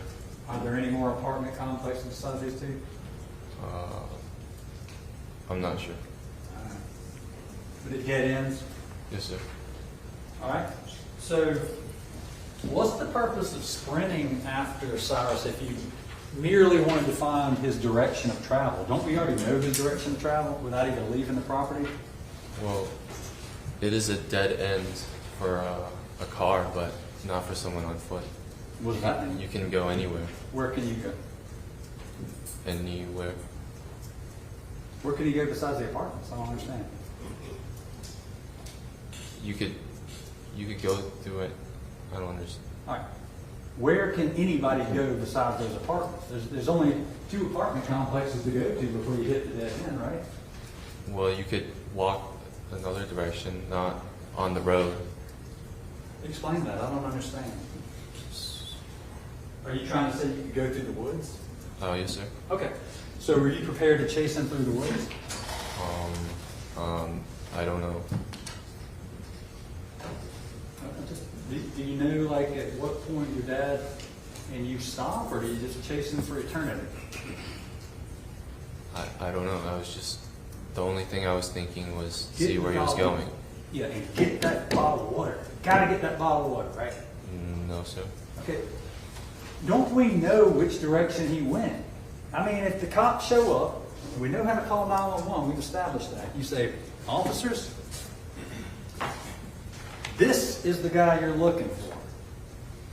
This is the guy you're looking for. and he went straight up Springtree. Not too many places he can go. He can take a right or a left. Oh, and by the way, we got his backpack, we got his shoe, we got 2 cell phones. Shouldn't be too hard for you guys. Right? Well, I did not see the phones. I did not see a shoe. But you know you are a computer information systems graduate or whatever you are. You know intimately about computers and you know about the capabilities of your surveillance system, do you not? I know that we had his picture. And you know about the wall of shame, do you not? Yes, sir. And you know how to call 911, do you not? I do. So why do we check? You want to find his direction. I know that's what. Is that your explanation? You want to find direction of travel? Yes, sir. Okay. We got videos that show his direction of travel. You say he didn't go to Park Lane, he went down Springtree. You can tell officers his direction of travel, right? You never even have to leave the property, do you? You could. I could get more details. More detailed on where he went, because the even though the road is straight, it goes up a little bit, so you can't actually see down the road. There's a little hump. It's your testimony that you and your father had to chase up there to see specifically where he went so we can get that $1 bottle of water. Is that your testimony? Well, I was running to just see where he was going. Why do you have to run on that straight road? The boy has 1 shoe on. I mean, can't you do that brisk walk you like to do? Well, I was not thinking that at the What time. were you thinking? To see where he was going. I'm going to ask you, I'm going to leave it behind after this. But when you stand, stage 20, please. 20, yes, ma'am. When you stand right here, you recognize this to be the driveway of your gas station. Yes, sir. You can see right up the road, right?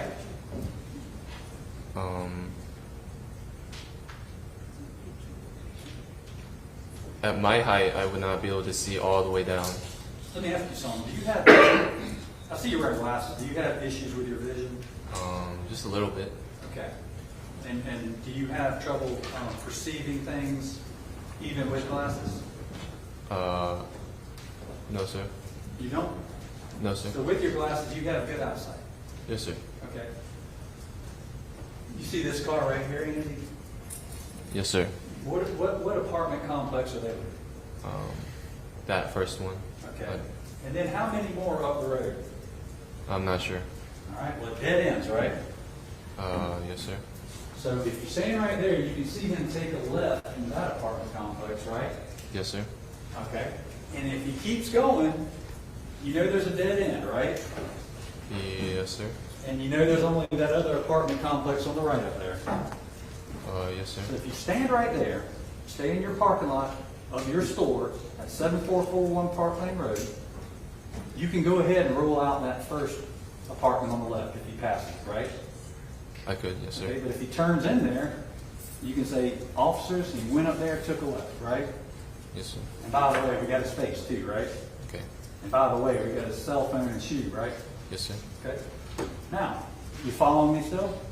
If you kept running past that driveway, then you could narrow it down too. You could say, Mr. Police Officer, he kept running past that first complex, and the next one is up there on the right, right? I could have. Okay. Are you tracking my question? So my question is, why do you need to be right up on him, jogging beside him the whole time? I did not plan to be right on him But you were. because he tripped. So you watched a 14-year-old boy with 1 shoe. You suspected of stealing $1 of water, trip and fall, and you didn't just turn around and say, Dad, let's call it a day. Let's just go back. We've done too much already. You didn't do it I did not do that. because you're right up on him. And you even said that in your statement, right? I got was. right up on him. I was arm's length away. Okay. You still didn't notice he was only wearing 1 shoe? No, sir. He busted his butt pretty bad there, didn't he? His butt. No. He busted his shins up, right? I mean, he was down like on his stomach, right? I'm You not said sure. that. He was on his. He was flat and I saw something in his hand. Okay.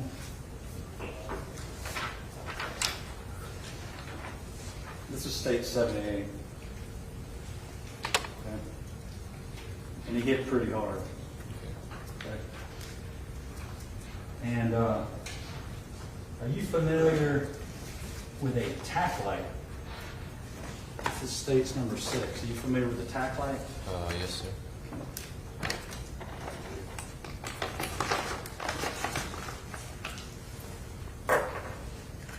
Remember that on the ground? I did not see it myself, but Well, like you were standing there with the officer when he identified it being there after the fact. I thought they were talking about a red thing on the floor. Okay. But you didn't see that at the time? I did not see it, no, sir. All right. Well, let me see states 35.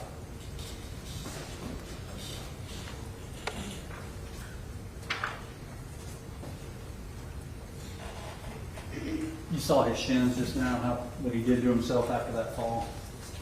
I did see them. Okay. And it was a fairly. He bit the. I mean, he hit the ground pretty hard, did he not? He did fall flat on the ground. Okay.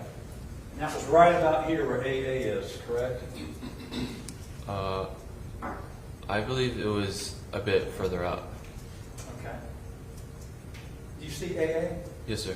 You realize that's an attachment to the pistol he had on him? Yes, sir. Okay. Do you have any explanation? Because you were the closest one to him, correct? Yes, sir. All right. He had to have hit the ground right here for his optic, his flashlight, to come detached and come to rest right there, right? You didn't throw it there, did you? I did not. And that's not yours, is it? No, sir. And that doesn't go to your dad's gun, does it? No, sir.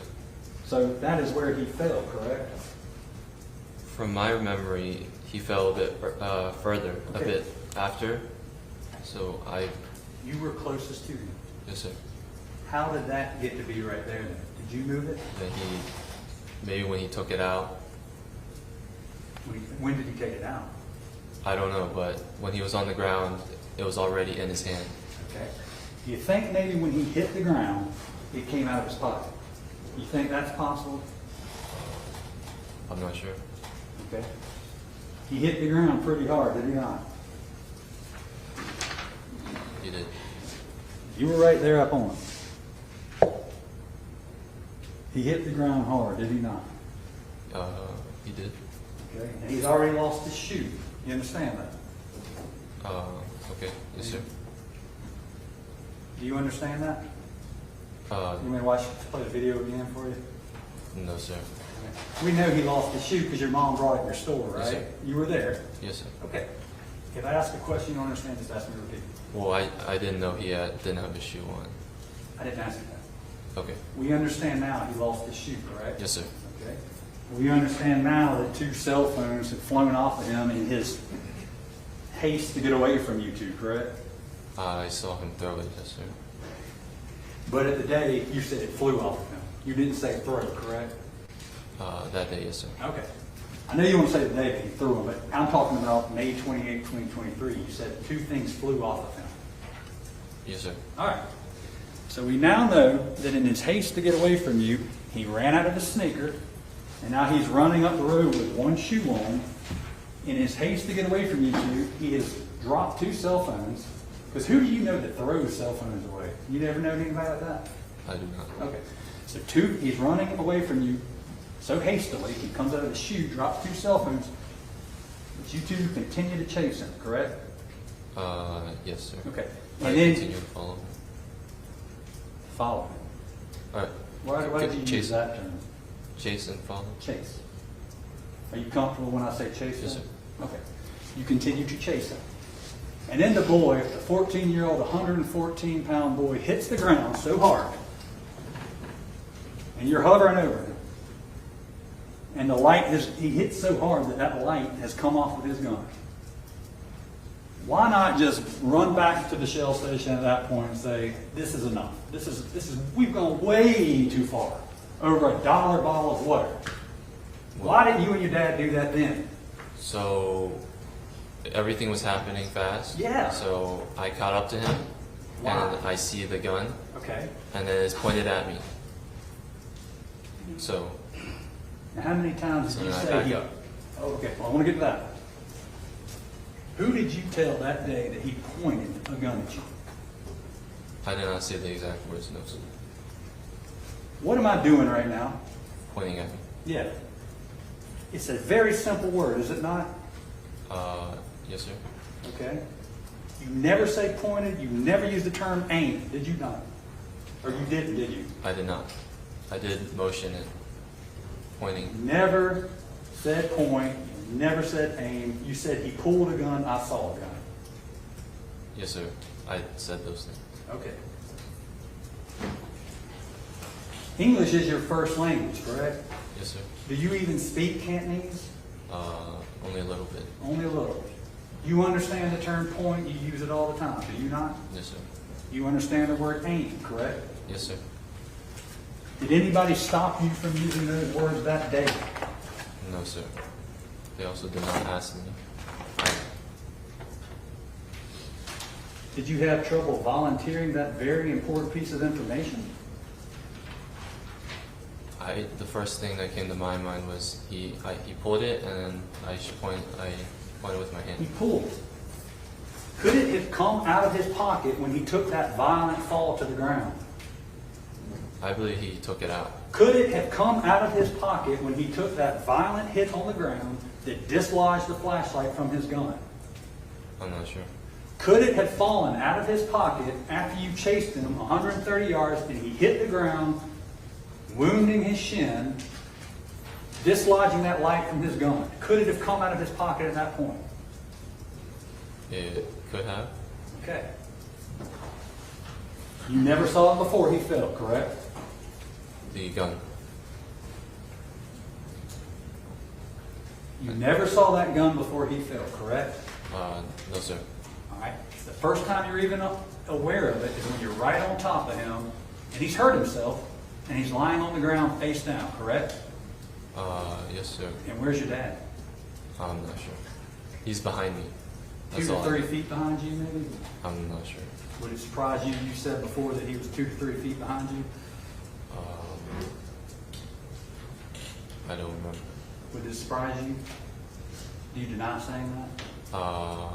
I don't remember saying it. Do you deny saying that? I just don't remember saying it. Do you deny saying that he was 2 to 3 feet behind you? I'm not sure.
How far away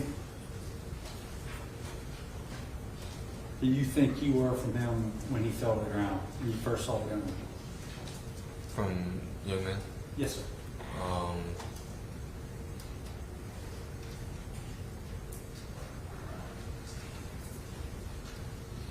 More than like 10 feet, maybe. Okay. Your dad was 10 feet? Wait, 10 feet from where Cyrus? I was from him, or You were 10 feet from Cyrus when he fell? when he tripped? Yeah. Yes, sir. He was ahead of me. Okay. But then you got right up on him is what you testified to. Yes, sir. And then I caught up to him. Yes, sir. Okay. You were right up on him, as I think. Which Yeah, arm length. Yes, sir. arm length. How far was your dad from you at that point? I'm not sure. I did not look back. Okay. Would you say? Do you remember saying that he was maybe 5 to 10 feet from Cyrus? At what point? You remember giving an interview saying that? At what point was he at 5 to 10? When Mr. Cyrus Carmack-Belton was lying on the ground and you see the gun, your arm's length, how far is that? I'm not completely sure. All right, let me see if you recognize making these statements. Stop here.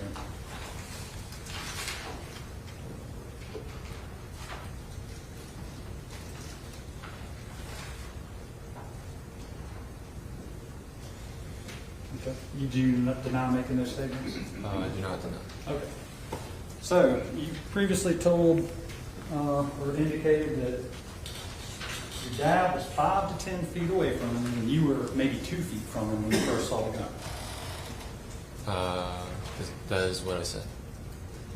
I'm asking you, I mean, Oh, do you remember giving an Well- interview with Mr. Jordan, Investigator Jordan? So, I was told by Mr. Kent that I can only say what I saw Okay. at that day, and I did not know. My dad was behind me. I did not know what he was doing. Okay, well, why? Remember when Investigator Jordan, how many feet do you think your dad was from Cyrus, if you had to guess? Your Honor, I'm not going to get to even hear the last word guess, and we told him not to speculate. We would approach him. All right, what's up?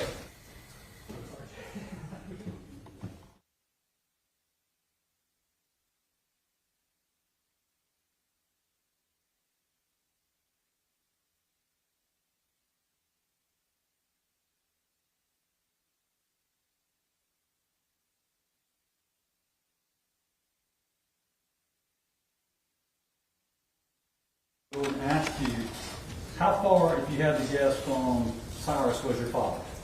You don't deny him asking that, right? I do not. You don't deny saying it'd be like 5 to 10 feet. You don't deny that. Yes, sir. I would be guessing where he was. You would have seen him. How could you have guessed a distance if you didn't see him? I did not see Well, him. you just testified a minute ago with your lawyer that when you saw the gun, you looked up, turned towards your dad, and said, he's got a gun. Did you not testify with Mr. Kent about that? I thought the question was when I was next to the young man and I saw That's the when gun. you saw the gun. Yes, sir. So And then then you I. Go ahead. So then I see the gun and Yeah. it points up at me. So I put my hands up. And I say he has a gun, Okay. still facing. And then I'm backing up at this point. And then I turn and I see my dad. Oh, so now there's a lot more time than I thought between these events. So now your testimony is you're right up on top of him. He's falling. Okay? Stop me if I'm wrong. Okay? I'm just trying to repeat what I think you just said. Okay. You're right on top of him. You see a gun. You don't know where your dad is right now, correct? Yes, correct. So how many seconds does it take for you to go, whoa, whoa, whoa, back up, and say, he's got a gun? Well, it'd be he has got a gun, and then I turn to where you are now and tell my dad he has a gun. He's got a gun. And when And- you're looking at your dad, how far away is he from Cyrus, who's still on the ground? 5 to 10 feet? I'd see closer to 10 feet. 10 feet or Ooh, more. okay. Wonder why you said 5 to 10 when Investigator Jordan asked you that. I learned that my perception of feet, how far long a foot was wrong. Okay. So over 3 years, you've learned about 12 inches and what it means to be 5 or 10 feet. You've learned distances better over 3 years. Is that what you're saying? After I explained it. Okay. So let me get this right, because I just want to be clear. He's still on the ground as you're running backwards? No, he's getting up, Okay. and that's when he points the gun at me as he's getting up. And still running? He continues to run? He does continue to go forward, yes, sir. Okay. And so I guess, That must mean that he's doing this. Not behind him, because I'm not backing up straight backwards. How are you backing up? Since I was running full speed, Uh-huh. I slow down. I'm maybe arm's length away, and then I see the gun, and then I start to back up. And I start to go out this way. Okay. Stephanie, can I have state's number 26? All right. Judge, can I have the witness just step down just to explain real quick? And here.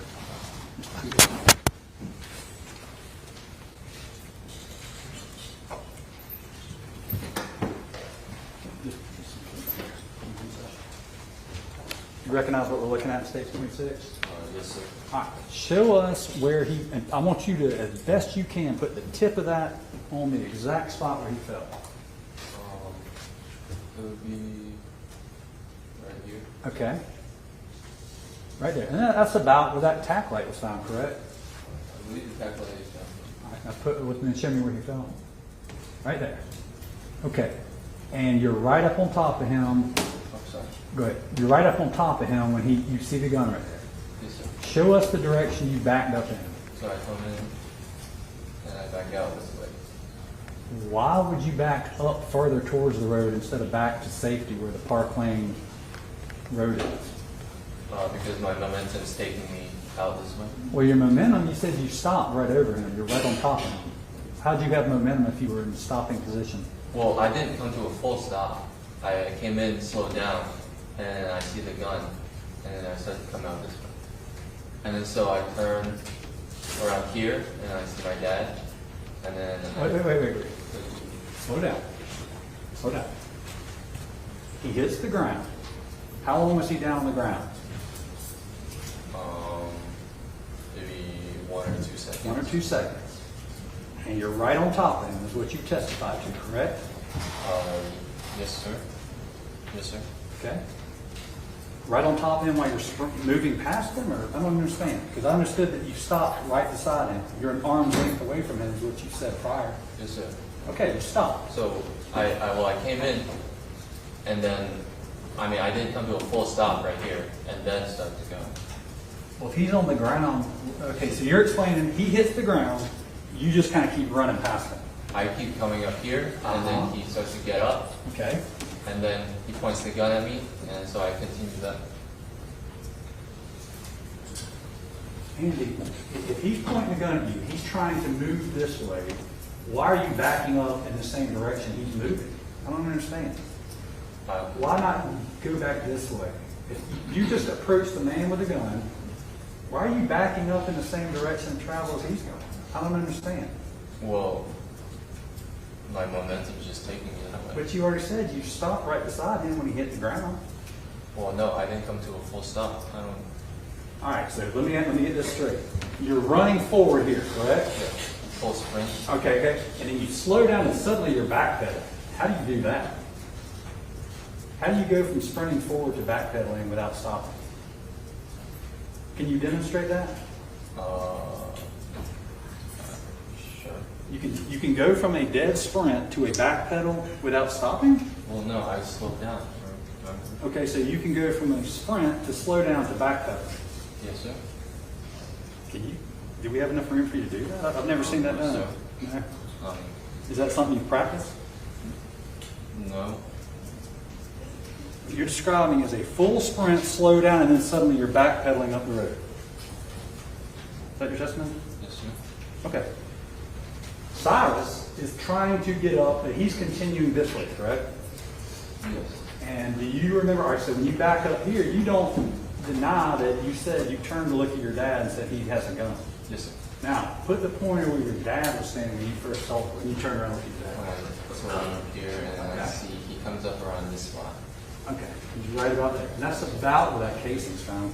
Yes, sir. Okay. And then Cyrus was up already on his feet and out this way. Okay, Cyrus is continuing trying to get it that way. Yes, sir. And it's your testimony that as he's running, he's doing that to you. Yes, sir. Okay.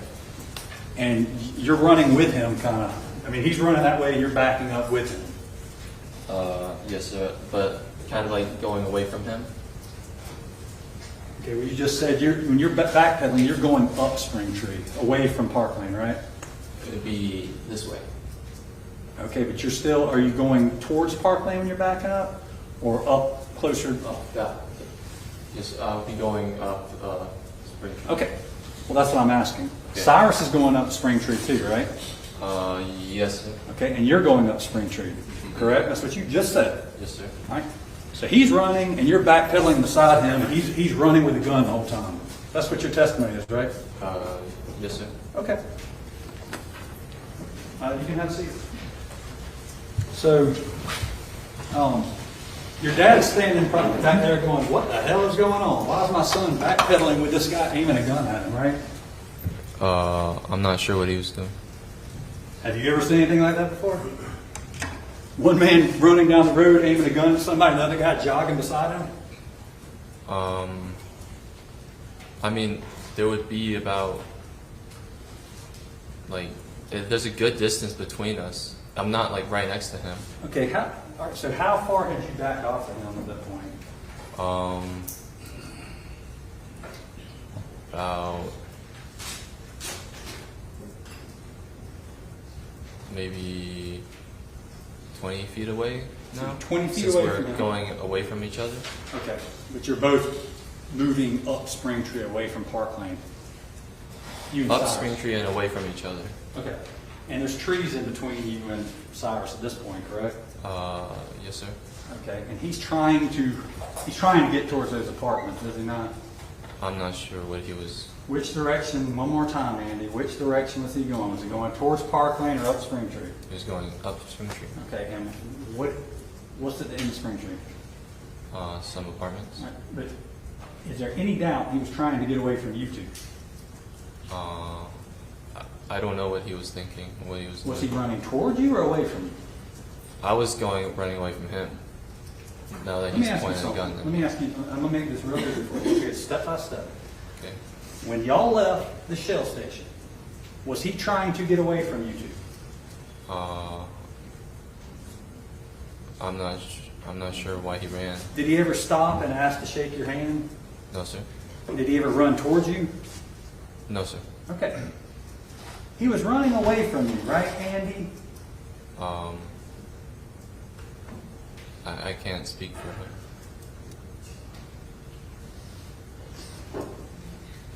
Was he running towards you? No, sir. Was he running away from you? It's not a hard question. I guess not to me, yes, sir. He was trying to get away from where you were, correct? Could be. It could be. You and your dad are yelling at him and running after him. I did not. Outside of the store, I did not yell at him. You yelled at him in the store. Well, I called out to him, hey, And your dad yelled to him when he got out of the store. and my dad called out hey to him, yes. And he ran away from you. Okay, yes, sir. No, I'm asking you. This is your chance to answer my questions. And they're not hard, are they? No, He sir. ran away from you and your father, did he not? He did run away from me. Okay. Thank you. Okay. At any point did he turn and engage with you? You understand that word? He did not. Okay. At any point did he stop and turn towards your dad and pull out a gun in the store? Towards my dad, no, sir. Did he do that to you in the store? No, sir. Did he do that when y'all chased him into Spring Tree? Did he turn around before y'all left the parking lot and point a gun at you? No, sir. But you continued to chase him though, didn't you? And you actually called up to him, you called up to him twice, is what you said in your statement, roadside, right? Yes, sir. What does that mean? What was the first time you called up with him? I'm not completely sure. Okay. So you catch up with him, and then he keeps going, and then he falls, and then you catch up with him again, and that's when the gun thing happens, right? Yes, sir. He pointed the gun at me. Okay. And you said he fell, he took 1 to 2 steps after he got shot and fell down? Yes, sir. Okay. Or, yeah, he kind of ducks to the ground and stays on the ground. Okay. But you testified that he took 1 to 2 steps after he was shot and fell to the ground? Yes, sir. Okay. Let me see states 32, please, Stephanie.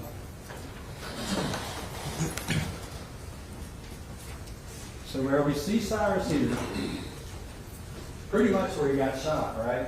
Yes, sir. Or What? that's when I see him and he takes 1-2 steps and then falls. That's not where he got shot right there. No, I know. Okay. You must have got shot somewhere in here, right? If you take 1 to 2 steps and then falls. I think it'd be a bit further left. Aren't you taking big steps?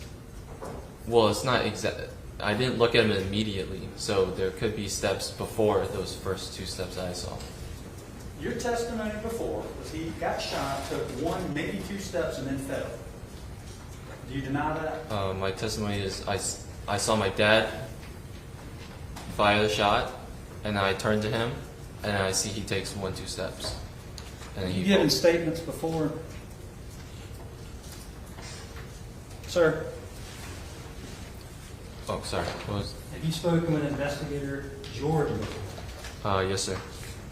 Did you not tell him he took 1, maybe 2 steps and then fell? I believe I did. I I believe I did. Okay. Are you changing your testimony today for any reason, or do you stand by that statement? No, because that's exactly how he answered the question. We're mischaracterizing what the witness said. He answered it exactly as the solicitor just asked the second time. Overall, and I think the witness can explain it if he needs to. You previously said he gets shot, takes 1, maybe 2 steps, and then falls. Doesn't get back up, right? I did say those words. Okay. So tell me then about tell me when to stop, where he was when you remember him getting shot. It will be about there. There. Yes, sir. Okay. So if that's 1 to 2 steps, he must have really been moving. He must have been moving pretty fast trying to get up that hill if that's 1 to 2 steps carried him that far, right? Well, there would have been more steps before the 1 or 2 that I saw. Listen, Okay. your prior testimony, and I want to be very clear, I'm going to talk slow. Your prior testimony was this. He gets shot, takes 1 or 2 steps, and falls. Do you deny that? No, sir. Okay. We're clear on that now. We don't have to go back and forth on that anymore, do we? Yes, sir. Shot, 1 or 2 steps, falls. We're clear on that. Are we clear on that? Yes, sir. Okay. Let me ask again. This is where you didn't move him, did you, after he fell to the ground? Did you? Did you drag him anywhere? You and No, your sir. dad? Just flipped him. Okay. Well then, this is where he came to rest finally. Correct. Yes, sir. Where was he shot if it's 1 or 2 steps away? Tell me when.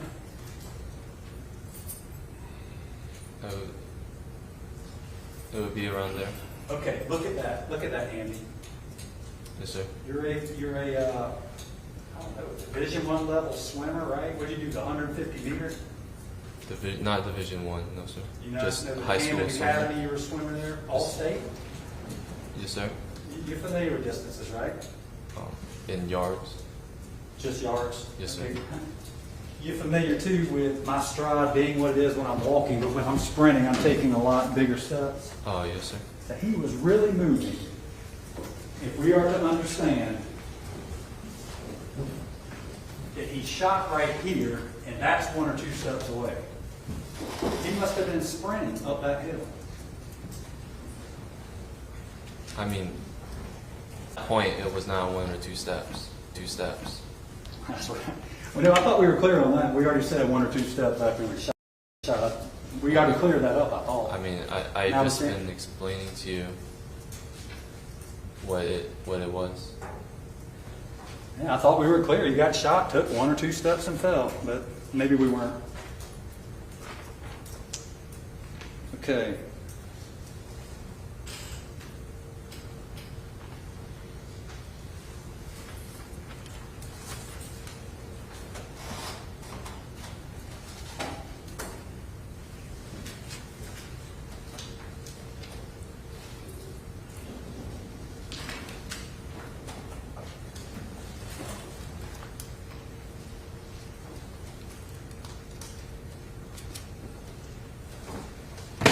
two steps fell. At this point, how far out into the road are you? You've already, it must have, you're backpedaling up Springtree, I remember that. How far up in the middle of Springtree are you? So the two lines in the middle of the road, I'm about on the right, about past it, just a little bit. Can I see states 26 one more time, Stephanie?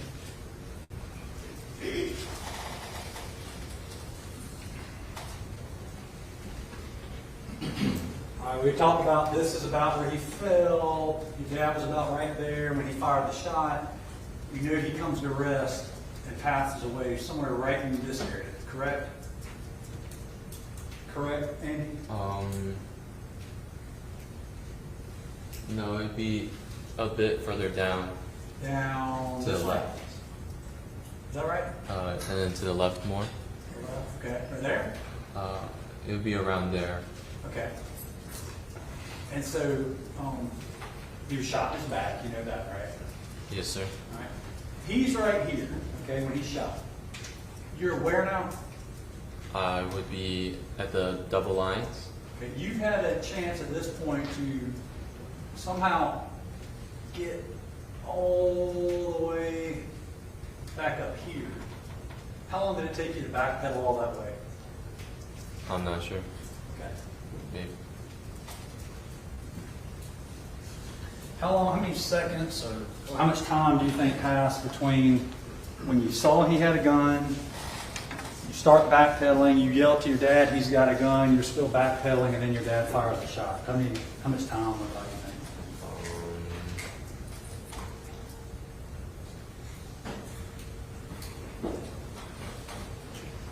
Like,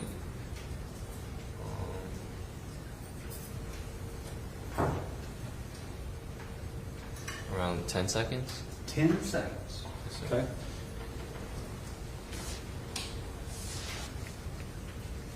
When did Cyrus fire that gun? He did not. He had 10 seconds to fire the gun and he didn't? Well, you said from when he fell to the ground to when he was shot. Yeah. So- 10 seconds? Yes, sir. Okay. So in 10 seconds, he hits the ground, he's getting up, he's aiming at you, but he's continuing to move forward, and you're backpedaling with him up the road. And 10 seconds of this is going on, your dad's just watching from behind, and you're yelling gun, and that all happens like within a 10-second period of time? Yes, and then after I see the gun, I say, there's a gun, there's a gun.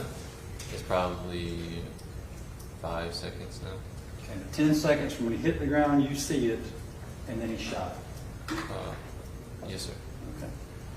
And then that pistol laid on the ground the entire time. And I mean, I don't know if we need to watch it, but the body cam footage, it shows you and your dad kind of just walking around the scene and hanging out as law enforcement's roping off the area and everything. You remember that? I was not walking around the scene. You don't remember if I showed you some body cam footage? I mean, they caught me on the side of the road. You remember that? I stayed out away from the scene. Okay, well, I'm just talking about, but you were right around where the tack light and the shell casing were found, correct? Yes, sir. And, you know, people are walking up and down the road and all around the scene. Do you not remember that? I do remember that. Okay. And the Taurus pistol laid right there beside those trees the entire time, but unless somebody else moved it. Did you ever get to see him move beside your dad?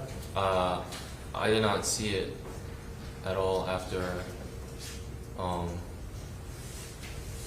it was tossed to the side. Even though it's right there by your feet? When it was tossed? No, Yeah, sir. it's right there. I was going to young man. Okay. And then later, after he shot, your dad throws it out there kind of near where you were standing. No, it was off to the side, and then I went over to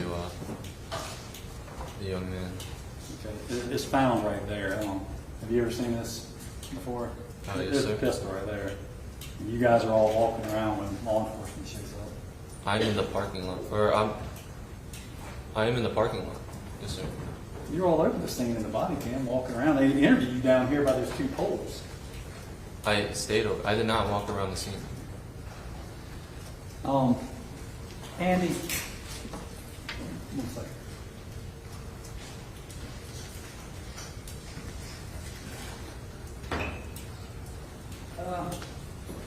minute ago too, you testified that as he's trying to run and you're backpedaling up with him, your dad says, drop it, and he says, no!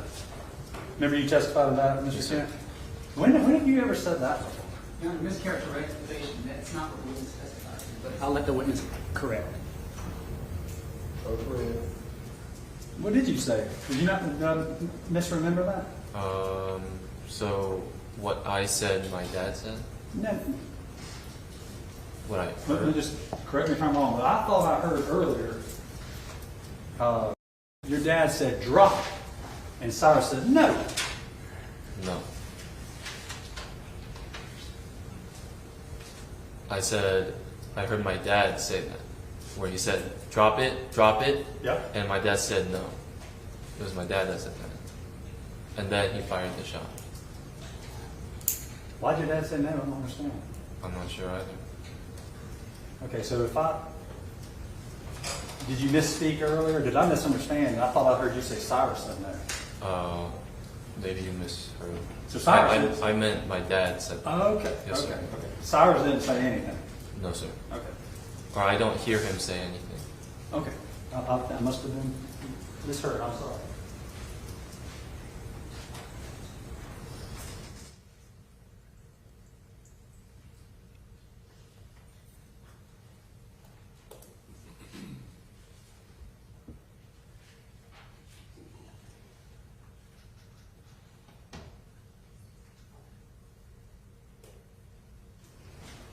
Okay.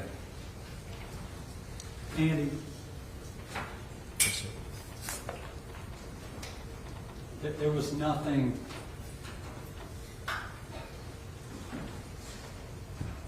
You were pretty certain that he took that one off, weren't you? I believe he stole it. Yes, sir. You were pretty certain that he did. I mean, why else would you have chased him if you weren't pretty sure? I did believe that he had stolen something, yes, sir. Okay, you were pretty sure he had done it, right? Yes, sir. You can say it that way. But you were wrong.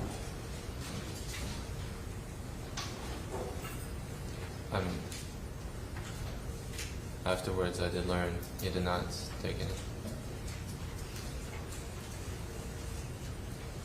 You were so sure of it that day that you left your position at the cash register and you ran out of the store. You were that certain, were you not? Yes, sir. Okay. Well, I mean, I walked up. I did not run out of the store. We're not going to get back in. Okay. You briskly walked, you ran, whatever. I'm not going to get back in. But you were certain enough. You left with your dad. And you ran after that boy. You were that certain that he had stolen it, were you not? I believed it, and when he ran, that's when I really believed that he had stolen something. And you were dead wrong, weren't you? I did learn that afterwards. Yes, You sir. were dead wrong, weren't you? I was wrong.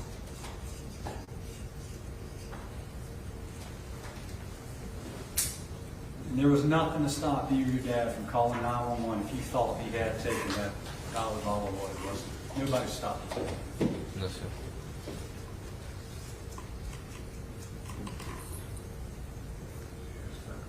You had time to go back and review the video footage and realize he hadn't taken that water bottle, didn't you?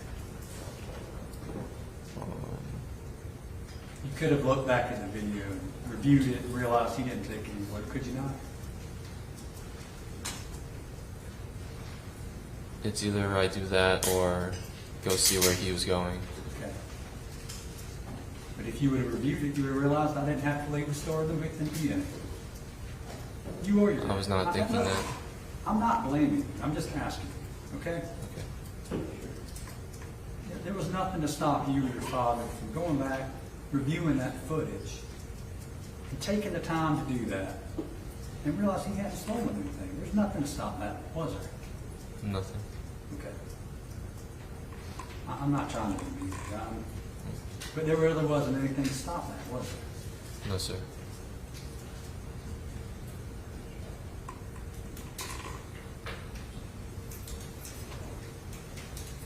Andy, we could have taken the pictures. If he had stolen, let's say he did. We could have put him up on the wall of shame.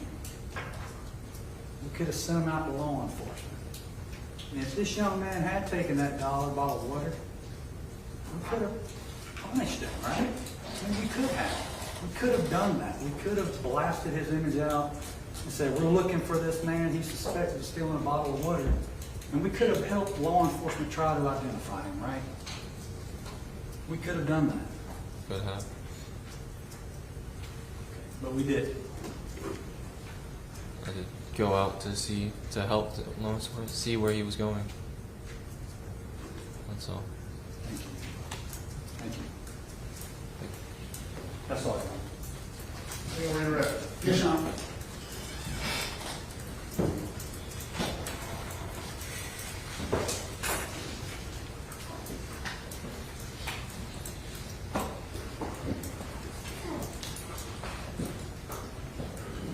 Andy, you have been on the stand for a while, and I know it's a little stressful. I want you to take a breath for me. I'm going to ask you some questions, and first I want to go and, I guess it's hard getting peppered with questions and make sure your memory is perfect from 3 years ago. Is that a fair statement? Yes, sir. And the first thing I think you were getting yelled at about was that you had never given a statement about seeing him throw something. You remember those questions that they're like, you didn't say this, you didn't say this, you didn't say this. You remember that? Yes, sir. And if not mistaken, there are 4 times where you were asked on a body-worn camera, Yes, sir. in store, then you were interviewed, and then you had formally given testimony all about something being thrown. You remember that? Yes, sir. So first,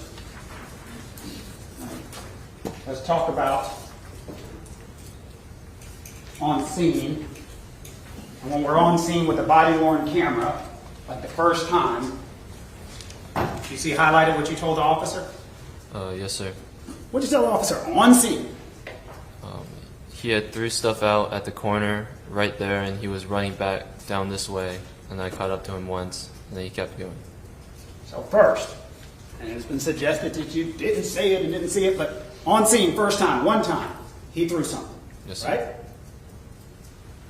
And then they talked about an interview in the store. Do you remember that? Yes, sir.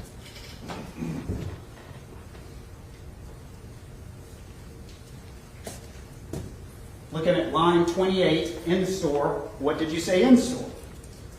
Oh, I saw him throw something out at the corner down there. So number 2. Second time now.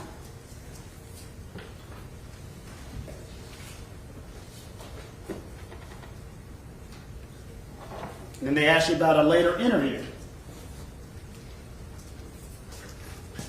You remember doing an interview with law enforcement they were asking you about? Yes, sir. Just read that.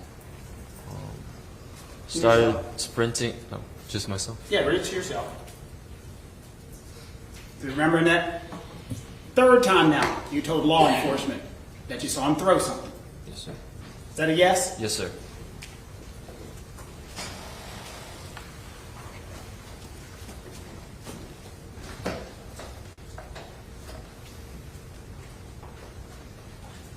And then you formally testified a 4th time under oath.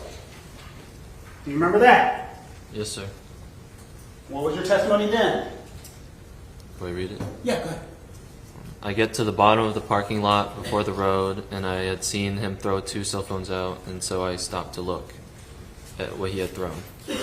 And so when you were being asked questions just now on cross-examination, you kept trying to tell the solicitor, I said he threw these, remember? Yes, sir. And you were saying, no, you didn't. Is that a fair statement? Yes, sir. I just showed you 4 separate times as close to the incident, so you were correct in what you were saying. Objection, Your Honor. Sustained. It is hard being up there being cross-examined about your memory. Is that a fair statement? Yes, sir.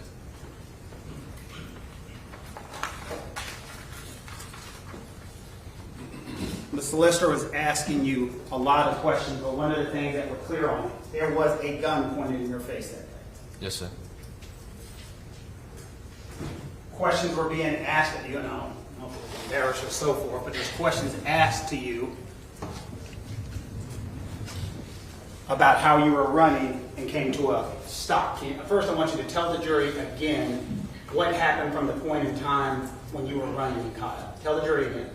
Okay, so I caught up to, so he had fallen on this on a flat, and so I was running full speed, and I catch up to him. Let me stop you right there. Come on, lay flat down. Just flat down. He's on his stomach? Yes, sir. Which way? Can you have him facing you, or let's have him facing this way? Just for example purposes. Lay flat that way, Chris. Just flat down. Sorry about the seat. Okay, and so he's laying flat down, correct? Yes, sir. And you said you were running up to him, Yes, sir. and then what happened? You slowed down immediately? I slowed down coming to the curb, Uh-huh. and then I see there's something in his hand, Uh-huh. and when I get closer, and he's starting to get up, Okay. and he points the gun over at me. All right. And so you're going, and so the question, of course, from the solicitor is, how can you stop and start going this way? You were talking about momentum? Yes, sir. So it's something like that, right? Yes, sir. Wow. Did that seem impossible? No, sir. And so your testimony is you were going full speed. Someone starts to stand up. And then your momentum, because you see what's going on. Yes, sir. Thank you. Thank you for that. Did that seem impossible just now? No, sir.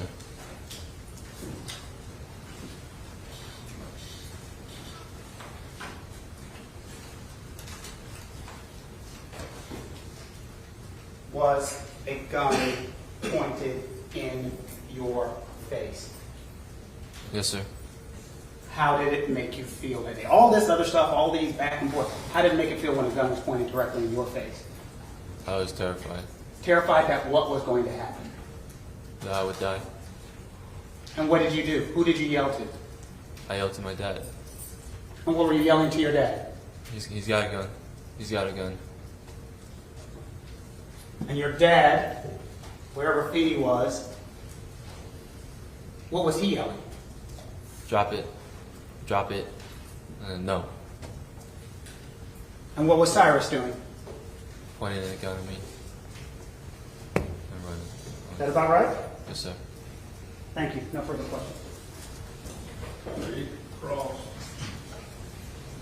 Who put you and your father in that position? Who put you and your father at that location on Spring Tree Drive? I put myself there. Okay. Who put your dad there? Did you drag him along? Did anybody make your dad go up the hill 130 yards from your store, leaving the cash register unmanned? Who made him go up there 130 yards away? Can I say what he... Who made him go up there? I don't know if I can... I'm testify asking you for a him. very... Did you make him go up there? Did you drag I him up myself there? did not make him go. Was he up there against his will? Did somebody drag your dad from his office all the way up that road to No, where Cyrus Carmack-Belton was shot and killed? No, sir. Who drug him up there? I would say just himself. He ran himself up there, did he not? That's what I would have seen. Yes, sir. Is there a reason you can't answer my question with a yes or no? I mean, Because I was told I can't testify for someone else or say... you could say everything you saw and you know to be true. Okay, yes, sir. Okay, and the judge will correct me if I'm wrong, but that's how I've always understood a witness testifying. Do you have any reason to believe that your dad was up there against his will? No, sir. Okay. He voluntarily ran up Spring Tree Drive to where Cyrus Carmack-Belton was shot, correct? Yes, sir. Correct? Yes, sir. And nobody stopped him from calling 911, to your knowledge. No, sir. Nobody stopped him from printing up these pictures of Mr. Belton, correct? To my knowledge, no, sir. Nobody made him leave the Shell gas station that day, right? No, to my knowledge, no, sir. He did it on his own, with his own free will, correct? Yes, sir. The shooting doesn't happen if everybody stays in the Shell gas station that day, correct? Everyone? Yes, sir. It doesn't happen, correct? Yes, sir. I'm correct in saying that is what you're saying? Yes, sir. Shooting doesn't happen if everybody stays put in the Shell gas station, correct? Yes, sir. Thank you.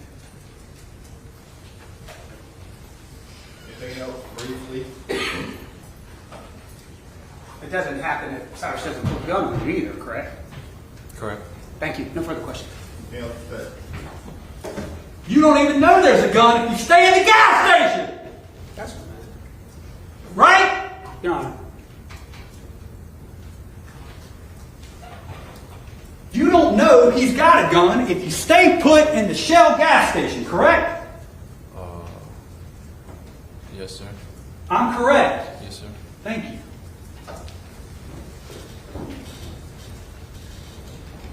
All right, you can step down, sir.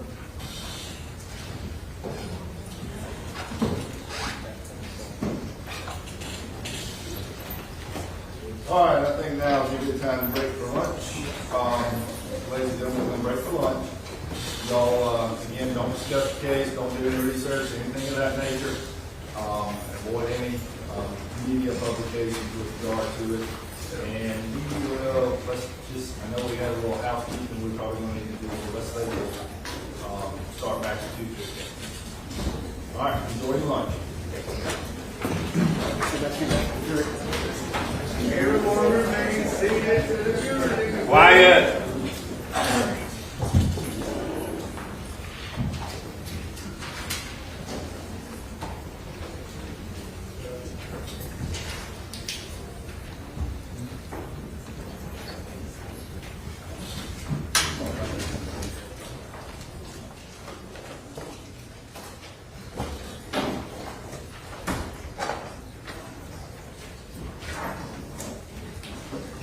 All right, anything from the lawyers before we go to lunch? Nothing on behalf of Mr. Chow, Your Honor. All right, we'll get back ready to go to Tuesday. Thank you, sir.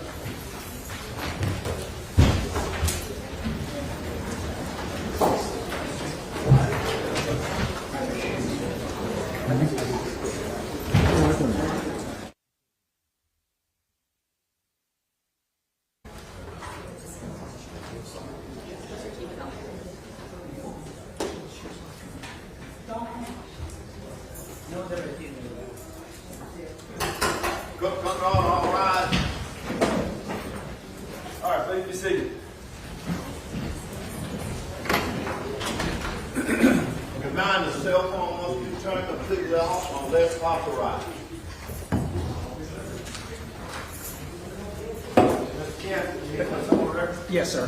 The last witness who testified, Andy Choi, we put in defense exhibit number 3, which was the body-worn camera that he testified about. If you remember, we took a pause during his testimony of the video. The reason we paused is it was going to get into something about a prior shoplifting. We paused it. It was not played for the jury. I think we stopped it in time. I went over to I think you saw me go over to a state table and tell them that that's why we were pausing, because I saw that was coming up during the lunch break, where we redacted to take that complete clip out. It has just been muted, Mr. Scott, completely based upon what the jury heard. So it has been muted out, so we'd like to replace, we'll leave it, of course, but I guess supplement this and make this defense 3A. And then before it goes to the jury, we would ask that the state have opportunity to review it and make sure it's what I've said. Okay. But then 3 would not go to the jury. 3 does not go back to the jury. So, would you prefer I replaced it? I think, Mr. Scott, do you want me to replace 3 with 3? Would that be easier? That's fine. Yeah, I think that'd be the easiest thing. Just we'll note for the record that the redacted version is now the only. Yes, sir, it has redacted. So, Your Honor, Andy, that's Madam Court Reporter, I think, asked that she mark that as 3, and then before it goes back to the jury, to take it out, opportunity to review it to make sure it is what I have said that it is. Thank you. Are we ready to proceed? This is ready, Your Honor. Mr. Colbert, get security, please, sir.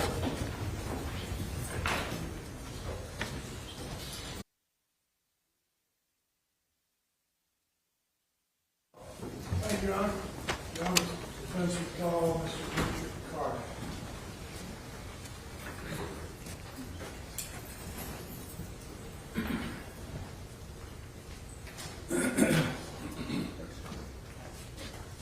Do you swear or affirm the testimony you give in this case is the truth, the whole truth, and nothing but the truth, so help you God? I do. Thank you. Please have a seat in the witness stand and state your full name for the record.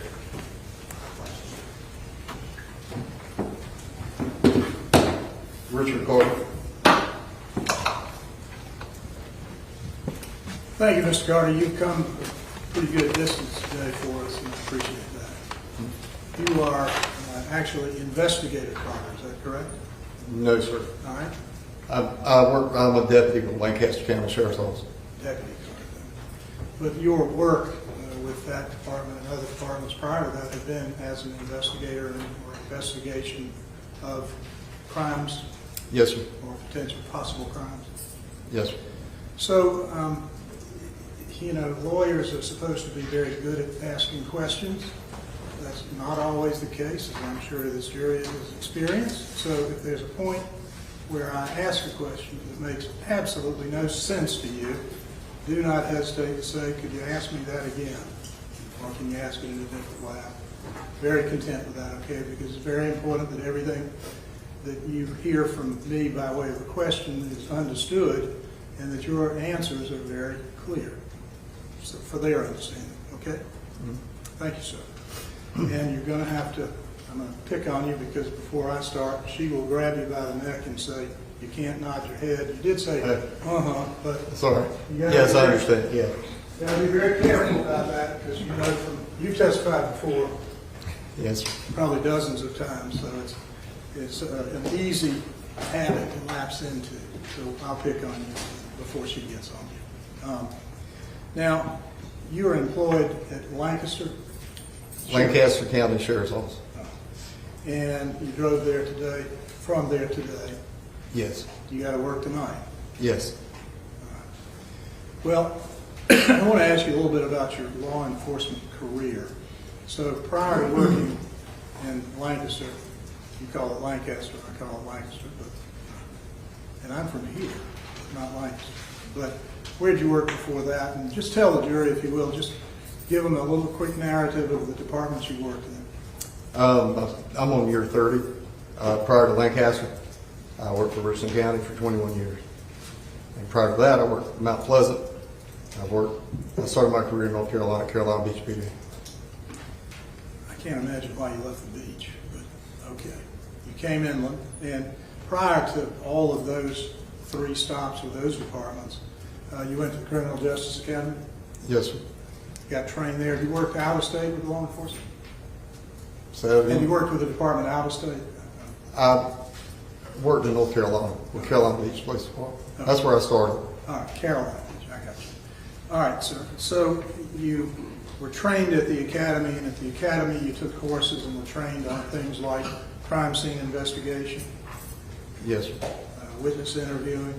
Yes, sir. Things that you do when you go to a possible crime scene, the kind of a list of things to do as an officer on the scene? Yes, sir. And just for a moment, I want to dwell there and ask you, the things you do when you arrive at a crime scene, is there a priority or how you approach it, how you were trained to approach the crime scene? Yes, sir. All right, can you tell them about that? As an initial responding officer, first is provide aid to a victim or injured.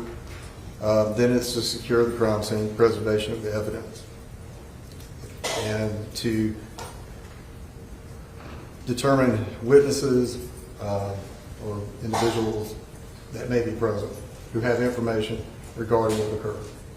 All right. And in terms of identifying witnesses, is it important to talk with the witnesses, interview them, get information from them?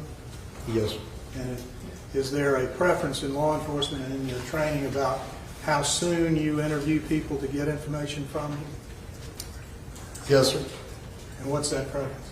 I mean, when you're initially on the arrival on the scene, if people have information, it's important to identify who they are and what it is that they have seen or have not seen. Is it important to do that sooner or later if you got the manpower to do it? Sooner.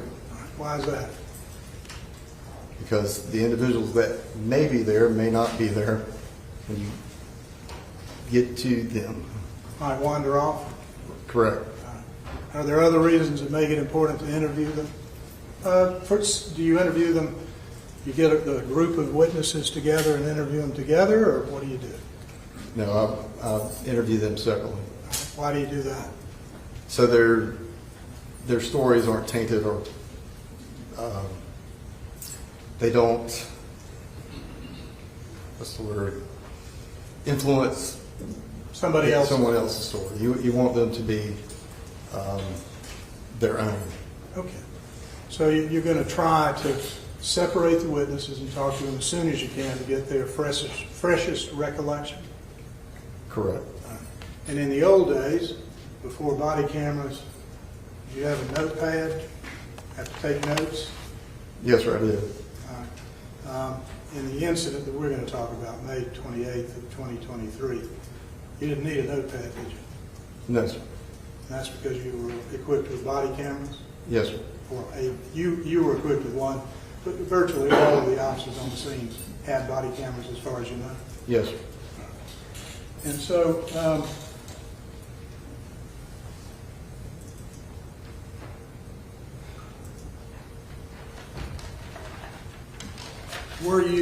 how did you come to find yourself at this scene that you're here to testify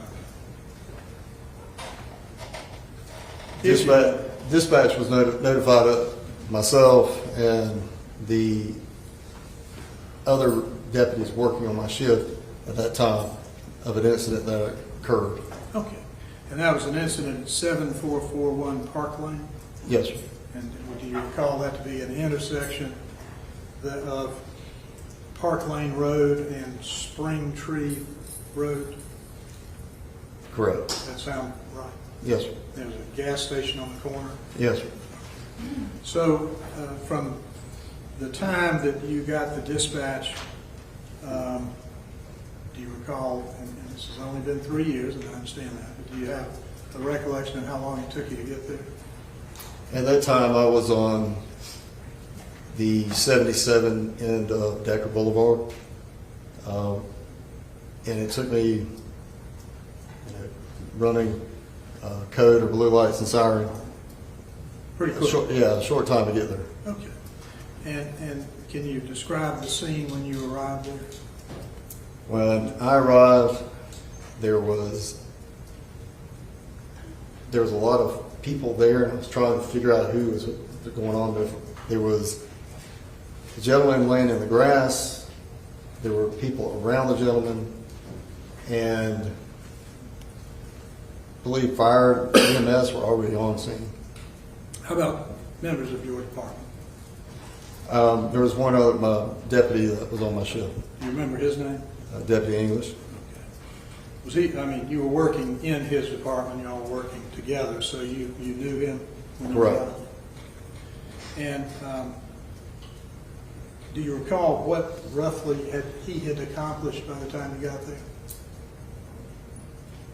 Well, we both pretty much got there about the same time. He was just a little bit faster than I was. He started already, had crime scene tape out. He was what I call securing the crime scene, or preserving what he's being told at that moment, trying to establish what was going on. Okay. The things that you've discussed before, the priority actions by officers arriving at the crime scene, you had a number of people there, and you had a potential crime scene. What measures were taken that you recall to, as you described, preserve the crime scene or segregated? Once I was advised of potential evidence that was consistent with what the stories I was being told, the important thing was to make sure that piece of evidence was not removed unintentionally because of, it could have, its location could have easily disappeared. So we moved the cars, we put crime scene, we expanded the crime scene area. Put tape up, Yes, with a crime scene tape. And that's a perimeter or a way of roping off the area. yes, and there was information of a bag that was thrown off. I guess it was a drain, a culvert, right there off the road. So Let me show you something. State's Exhibit 12 is this. Does that look familiar? yes, Is that the black bag or? yeah, that appears to be the bag. Okay. And you were telling us where that was located. Where was that? It was in a, I guess, I'm not gonna say grassy, it's the growth off the side of the, it's where all the stormwater drains off in. And so it was kind of sitting down off a bit. So this crime scene was off of a curbed roadway. Yes, Spring Tree. And so there was an area without any particular vegetation and then a tree line behind that. correct. Seem familiar? And before, well, this culvert that you're describing, was it a paved culvert? I think a portion of it was, then there was concrete, I mean, it was, But it, just for the jury's benefit, and I don't want to put words in your mouth, but it may be easier to just ask you, it started at the roadway level and then it went up or down? down, All right. It went down to a creek? yes. And did you find that, or was it pointed out to you, this bag? It was pointed out, I can't recall where that information came from. Do you recall how far down the culvert it was? It wasn't that far. 5 feet, 10 feet? 10 feet? It wasn't in the creek? No, it wasn't a creek. Okay. And where was Mr. Chow, this gentleman over here? You didn't know Mr. Chow at the moment you arrived? And No, sir, I didn't. learned who he was during Correct. the investigation? And you had occasion to be involved in an interview with him, is that right? Yes, sir. Where was he when you arrived? When I first Yes, sir. made contact with him, he was standing on the sidewalk, right above where the piece of evidence was. And during the time you were there, did you have interaction with a young man named Andy Chow? I did. And did you learn he was the son of Mr. Chow? I did. Did you learn that he was somehow involved in the incident as a witness or somehow involved? I did. And you were involved in an interview with him? Yes. All right. And where was he when you arrived, if you recall? I don't recall. All right.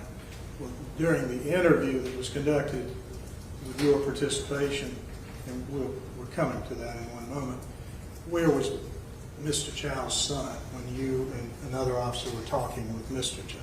He was down, he was closer to Park Lane on a, I think it was sidewalk. So he wasn't standing there listening, he No, wasn't sir. participating in that interview. And now, the interview of Mr. Chow, how many times did you speak to Mr. Chow in an interview setting? The Only time I interacted and spoke with Mr. Chow was when he was standing on the sidewalk. All right, all right. And who began the discussion with Mr. Chow that you then walked up to and participated in? Deputy English. Your Honor, at this time, we'd like, and so was there a point in this interview with Investigator English that you were standing there next to him after a point of, he had started before you walked up, is that correct? Yes, sir. And so at some point, as Mr. Chow was speaking, Investigator English went over to talk to someone else and you remained? Yes, sir. And so let me do this, if we may, Your Honor, we have talked and we would like to show the interview that's already been admitted. It is the interview on scene that Mr. English conducted with Mr. Chow with this gentleman participating. It takes 3 minutes, Jim? Minute and a half, okay. Is this the entire, or are we starting late in it? I can't remember. All right. So if you'll watch this.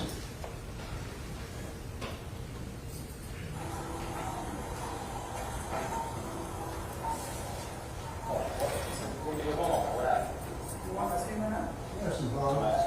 I can tell you what happened. He shoplifted in my store. I said, you follow him out? I followed. On the way down here, we told him to drop at the store. Right. I think it's a train something. I think he went over here, he checked the dishes around here. Okay. He stopped to get up. By the time he got up, my son got up, dropped it away. And then right about when he went up here, my son saw a gun and was there. He's got a gun. So I took my gun. I told him to drop it. He continued to run with the gun. And my son, he's calm. I was behind him. The drop in my face. So I fired one shot. If we find 45 something. Okay. I fired one shot. So that's your gun?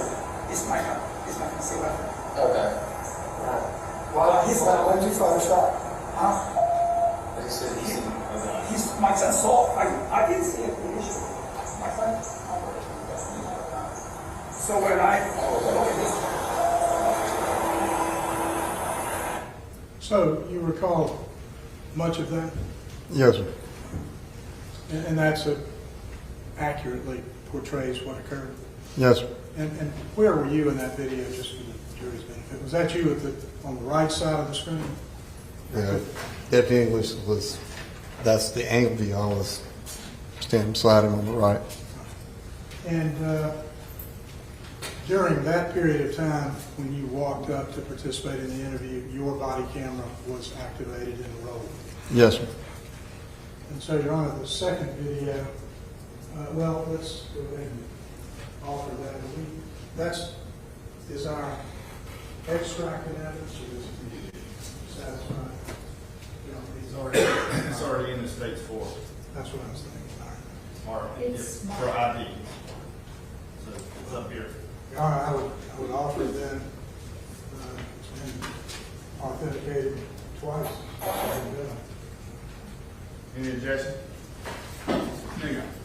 All right, Investigator Carter's body cam footage will be admitted as defendant's floor without objection.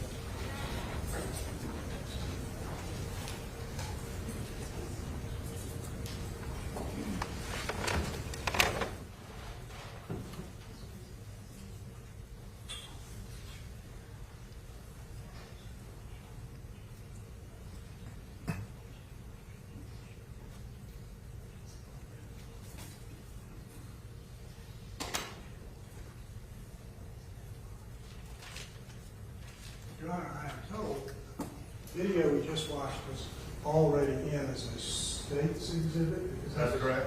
Okay, maybe I misunderstood. what we now, like, you have seen your body camera footage outside of the courtroom this morning, or today. Yes, sir.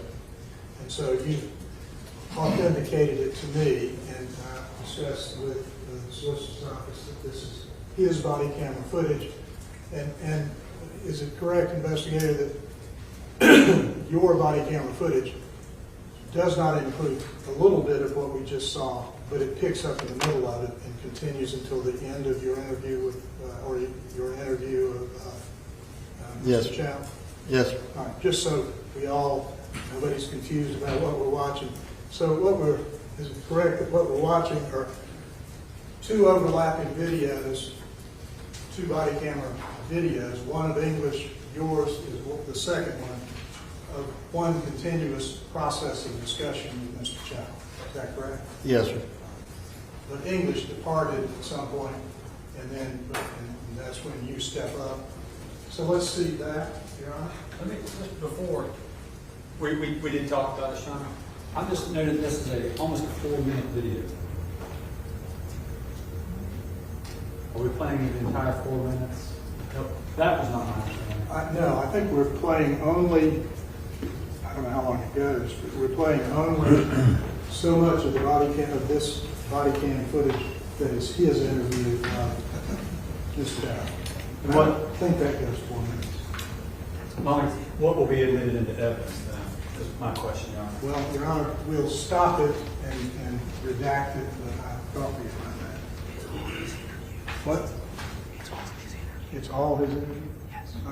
Well, Your Honor, apparently this body camera footage of your interview with this gentleman is 4 minutes. I'll stand ready as long as they can pause it.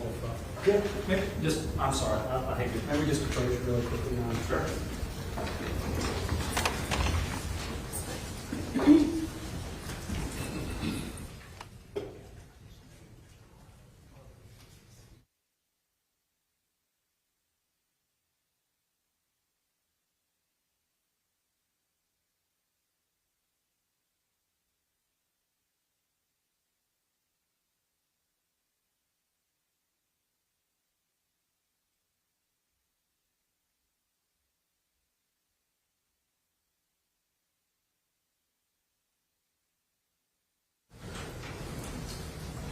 All right, Investigator Carter. A little earlier, we showed you out of the lobby the footage we're about to see. And it's only, all we're offering is your interview, your body camera footage of the balance of the interview with Mr. Chow. That's what you watched outside, correct? Yes, sir. If we can begin it.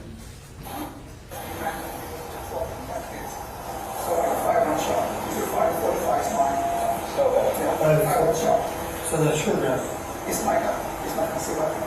Okay. All right. When did you fire a shot? He's my son saw. I didn't see it initially. My son alerted me that he had a gun. So when I lowered his hand, he actually had a handgun in his hand. So as my son was trying to be worse when he got to the target, and he didn't fall. So let's back up. So why did y'all try to he's shot 50 miles. My son chased after him, and I followed. So we went all the way down street here. Right about, can you show up? He fell down. My son caught up to him. And then when he get up, he's not running. My son saw him. He told him, yeah, he has a gun. Yeah, I heard it. I didn't hear it. Mr. Carter, now that's can you, gosh, I don't know that it's necessary, but it might be helpful. Do you mind stepping down for 1 second? I'll hand you the little pointer we've been using. The area that we were talking about at the beginning of your testimony, this culvert where the backpack was found, State's Exhibit 1, can you point to that area where the culvert begins? That's in this right here. Right here. And so, as you testified before, the bag itself would have been there's a hill there that would have been down the hill some distance. Right, it's slanted over here. Okay. Thank you, sir. Have a seat. You can just put that up there. I don't think you need to be strapped in. You're comfortable up there without that seat belt there. All right, let's resume.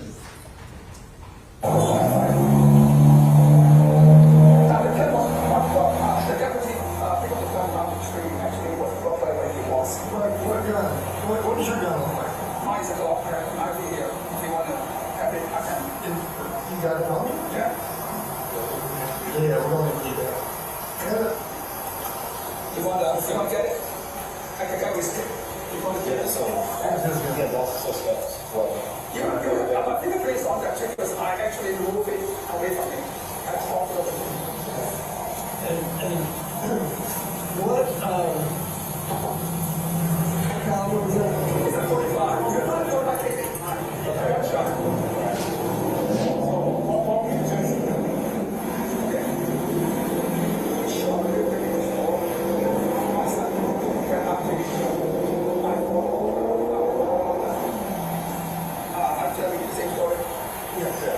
We went down the street. On the way, I became the doctor. I didn't even go back. And he should focus somewhere around, I guess, the drain bushes over there.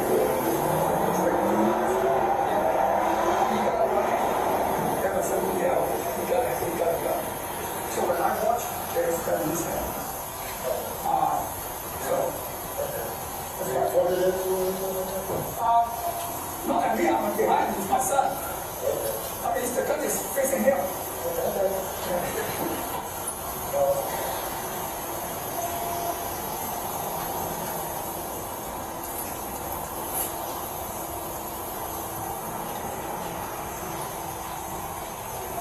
Did he survive at least?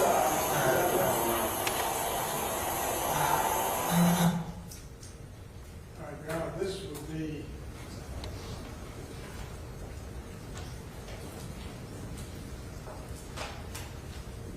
Your Honor, this has been properly authenticated. And is that your body camera footage? Yes. So it accurately reflects the conversation you had with Mr. Chow at the time? Yes, sir.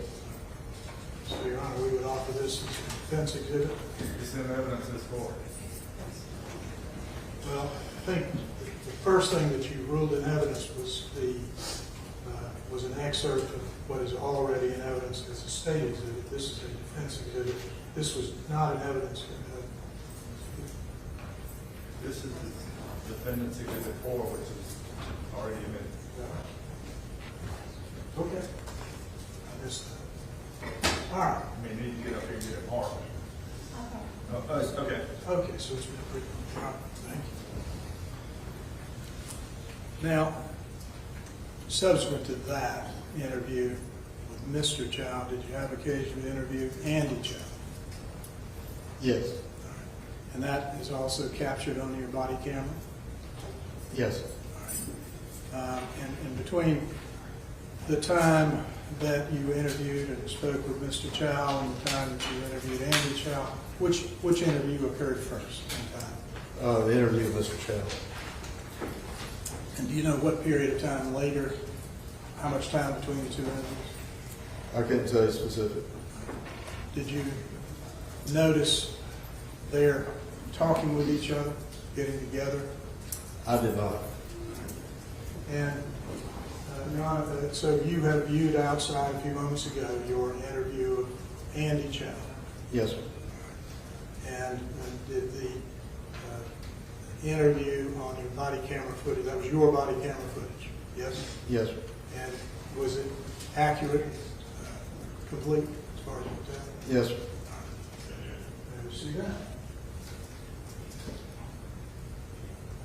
And Your Honor, we intend to offer this, he's authenticated it, this is, I'm not sure where we are on defense exhibits 5? 7. That's why I went to law school, I'm not very good at numbers.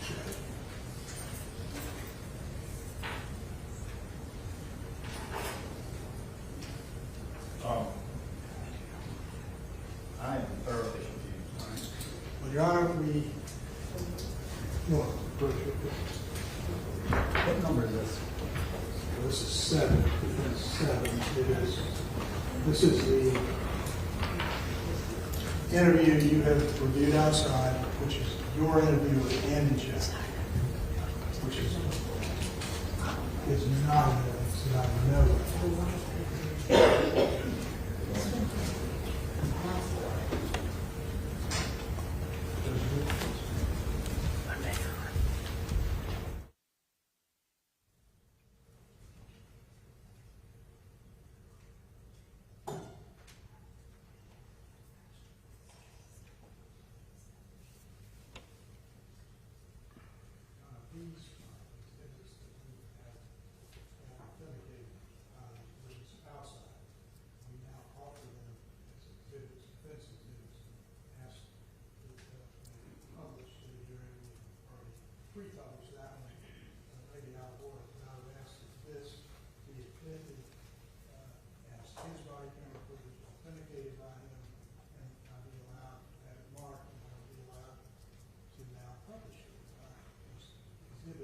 Any objection, Mr. Stout? Just because, what number is this one, Matt?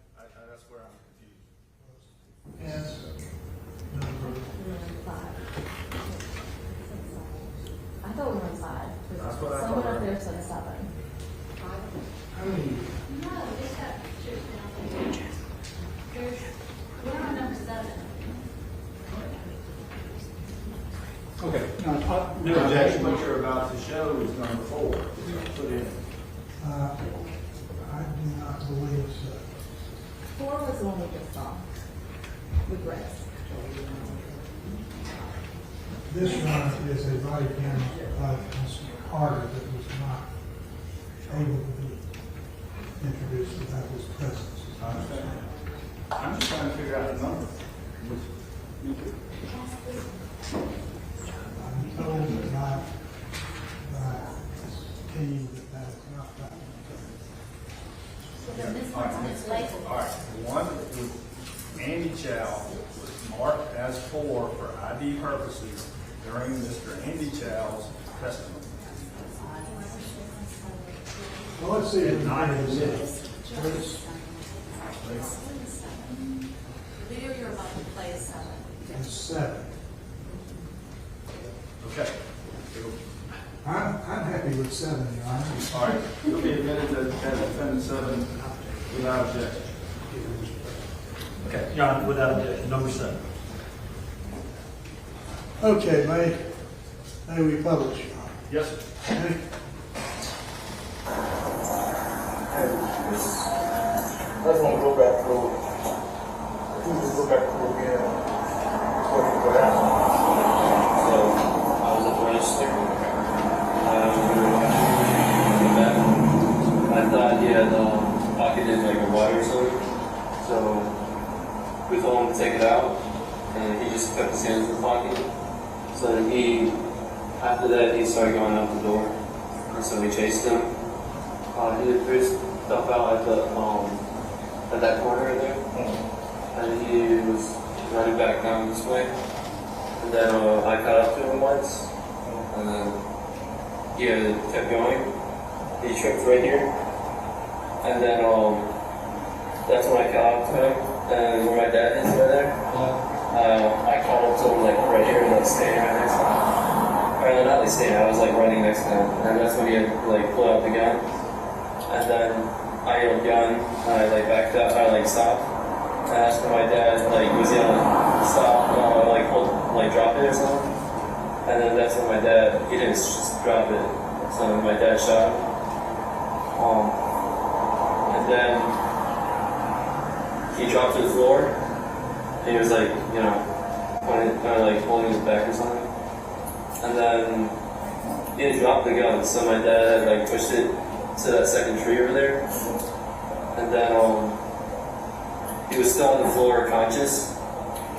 And then we called 911. And around that time, that's when like the people had come down like that parking lot. And then the white woman, she was EMT, so she came to, and that's when we noticed he was unconscious. So then she did the like tourniquet, and was doing CPR. And so then I left because I heard the sirens. So I went down to the parking lot, and then they had started parking like on the outside on Park Lane. So I was waving them to come down here. And then after everyone, most of the cars had come down here, I came back. And then you guys had already started putting up the tape. So then, I mean, I just didn't hear this time. Yeah. Okay.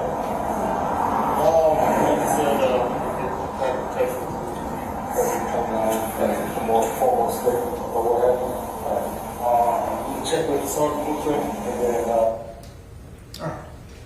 And so, other than you, when you left the scene that evening, you had no further involvement in this investigation, is that correct? That is correct. Thank you, sir. Thank you. Anything on cross-examination? No, sir. All right, sir. You can step down. Thank you for being here.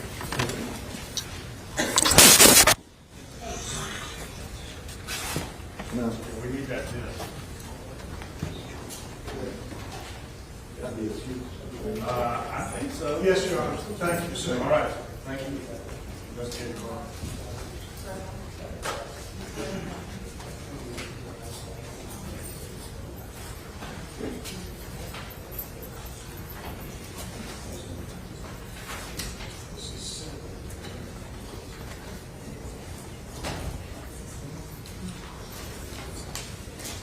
Call your next witness. Thank you, Your Honor. Defense called Shelby Bradwell.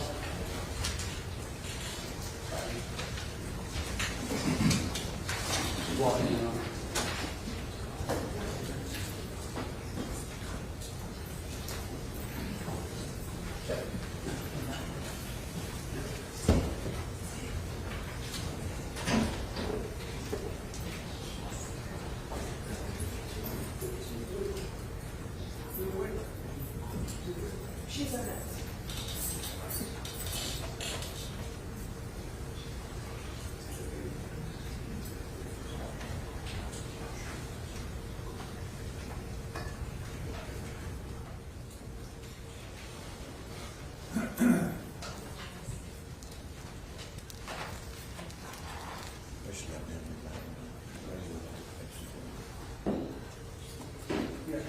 Yes, sir. Thank you. I'm sorry. Do you swear or affirm the testimony you give in this case will be the truth, the whole truth, and nothing but the truth, so help you God? Thank you. Please have a seat. The witness stand and state your full name for the record.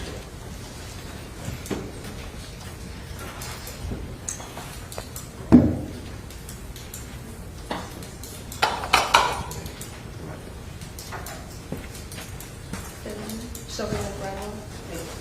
Shelby, if you'll spell your last name for Madam Court Reporter for me, please. Bradwell. Now, Shelby, I'm going to ask you some questions, and I go over rules with everybody so we can understand and be on the same page, okay? And that's the first one. Madam Court Reporter is taking down every word that you're saying, so she cannot take things like and head shakes. Can we make sure we can speak loud and affirmatively so she can get down every word? Yes, sir. Fair? Number two, and that's the second one. She can't take when we talk over one another. So if you'll allow me to finish my question, I'll give you plenty of opportunity to answer the question. Is that fair? Yes, sir. And at some point in time, and she will tell you also, I've been known to speak way too fast, and sometimes it's hard to understand my question. So if you don't understand it or don't understand any questions from anybody else, if you'll ask them to repeat, they'll repeat their question. Is that fair? Yes, sir. Okay. Shelby, first of all, if you'll let this jury know who are you, where are you from, a little bit of your background. Just let them know who Shelby is. I'm Shelby Bradwell. I'm originally from here. I am a deputy sheriff for Fairfield County. And before that, what did you do? Before becoming a deputy sheriff, I was an EMS student and I did security for a hospital. And you were here under subpoena, is that correct? That's correct. Ever testified under oath before? No. Okay, so we'll do this together. Take your time and breathe, and we'll get through it. It won't take very long. Shelby, we have seen you on some of the body cam footages. Will you tell the jury about what you did, and you know what case we're here. So if you'll let the jury know, what did you do about the case that we're talking about today? What was your role? So basically that day, I was a civilian and I stopped and provided CPR to Cyrus. Whenever I pulled up on scene, I noticed that there were 3 individuals. I pulled in the parking lot of an apartment complex right over there. I ran to where those 3 individuals were. I asked if help was needed. They stated yes. Let me slow you down real quick. Using words like pronouns like they and so forth. Do you know who they were who asked that they needed help? I asked Rick Chow and his son. Did you know them before this? No. Were y'all personal friends or anything of that nature? No, sir. And so I got your testimony. You were just happened to be driving by. Yes, sir. And again, when you were driving by, what did you see? I seen 3 individuals on the ground to my left. Okay. And then that's when you stopped your vehicle. That's correct. And now let's go from there. And so what happened at that point in time? Whenever I went over there, I asked Rick Chow and his son if they needed help. They stated yes. I then told them that I was the EMS student. Rick Chow's son, he moved out the way so I can get on the left side of Cyrus.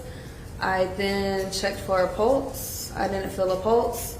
So I started doing chest compressions.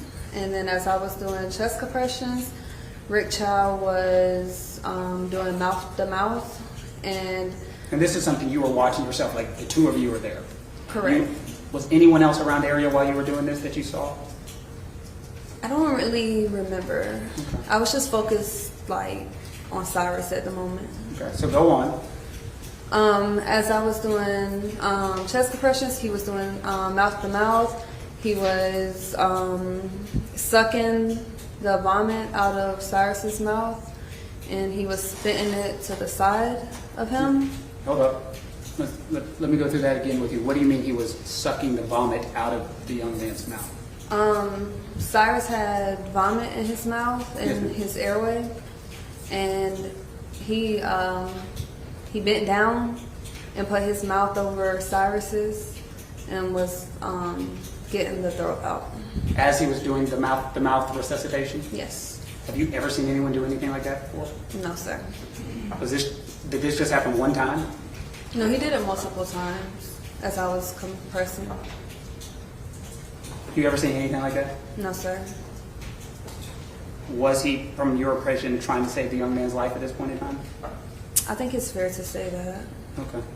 And what happened then as he was doing this on multiple occasions? He kept spitting it out, and then it was brought to my attention that Cyrus had been shot, and I didn't know where, so they rolled him over and they showed me his back, and I seen the entry wound, and whenever I seen it, I took my shirt off and I was going to apply a tourniquet. However, I then remembered that you can't apply a tourniquet to the abdomen area, so we just left my shirt be. We just left it up under him, rolled him back over, and I kept doing chest compressions. Okay. And did you see during this time Mr. Chow having a conversation with his son or talking about getting their stories together or anything like that? No, sir. And so all you were able to witness is when you got there, Mr. Chow and his son there together. That's correct. And the older Chow was helping you perform mouth-to-mouth on the young man at the time? That's correct. And I want to make this clear. You're not saying he was clearing his airways or clearing the vomit out with his fingers and throwing it out. That's not what you saw. No, he was using his mouth.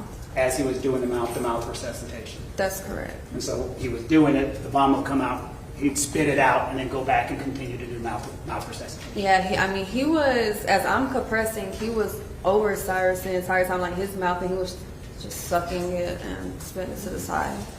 Thank you. That's all the questions I have. Thank you, Steve. Anything on cross-examination?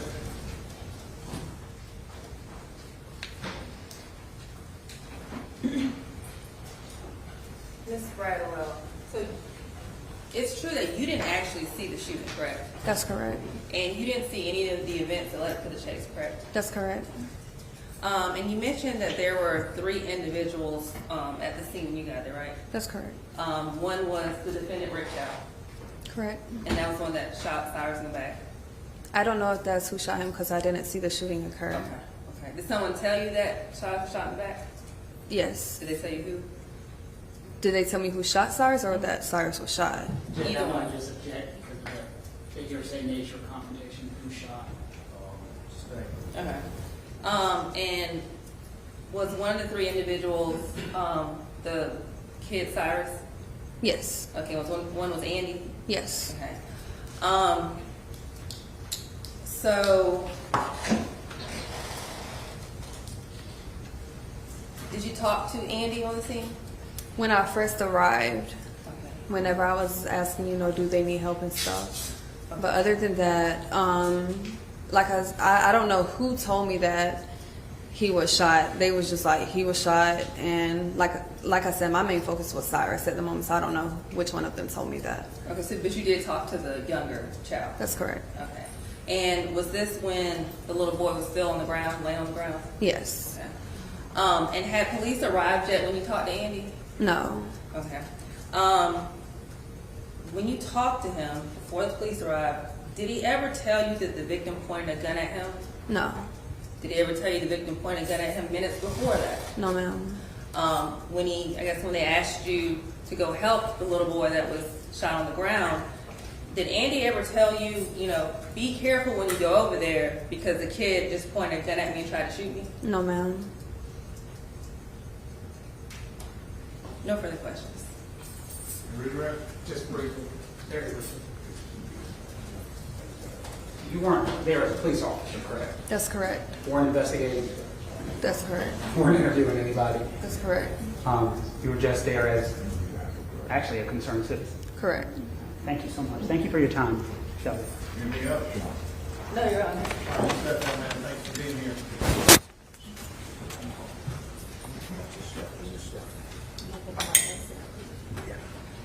Take a break. All right. Ladies and gentlemen, we're going to take a break. I got a matter of law I need to take care of, and we'll be back with you as quick as we can. Again, don't stress the case.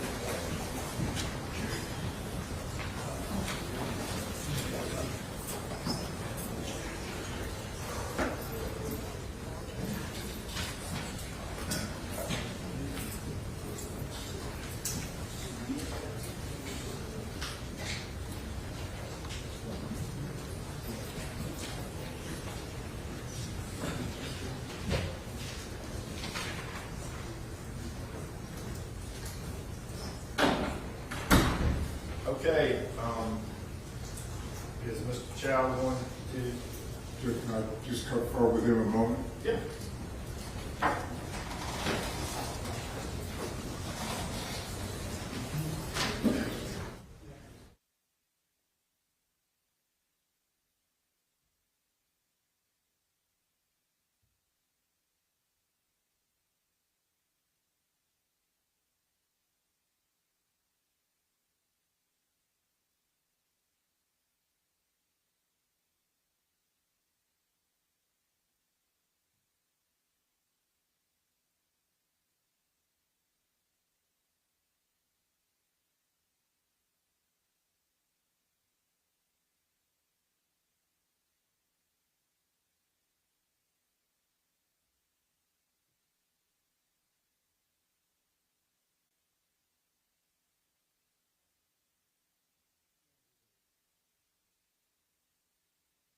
Yes, sir. Is Mr. Chow going to testify? Do you plan to testify in your own defense, Mr. Chow? No, I don't. Okay, very good. All right, anything else from the defense? No, just other than what I discussed with you before. Okay, and so the defense rests? Yes, Your Honor. Defense will rest at this point in time. Okay, if there's going to be any reply from the state? No, sir, I don't believe we have any reply. Okay, well, if there's nothing further, obviously not going to try to argue and charge today. Why don't I, if y'all have no objection, I'll just go back there and release the jury for the day. You need to rest on the record, that's right. Okay. I don't need the rest. I mean, the defense rests. I mean, did you want me to do it in front of the jury, or I Yeah, don't? let's do it in front of the Do you- jury, just to be safe, make sure proper procedure is followed. All right, Mr. Colbert, bring him in, please.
Your Honor, if I may? Yes, sir. I know you give the normal admonitions, but seeing that, just again, the nature of the matter that we're dealing with right now, just the normal admonitions to the jury about the scene and social media and all the other stuff, and just reiterating that so we can keep them as pure as possible. Okay. Thank you, Your I'll Honor. do that. Thank you.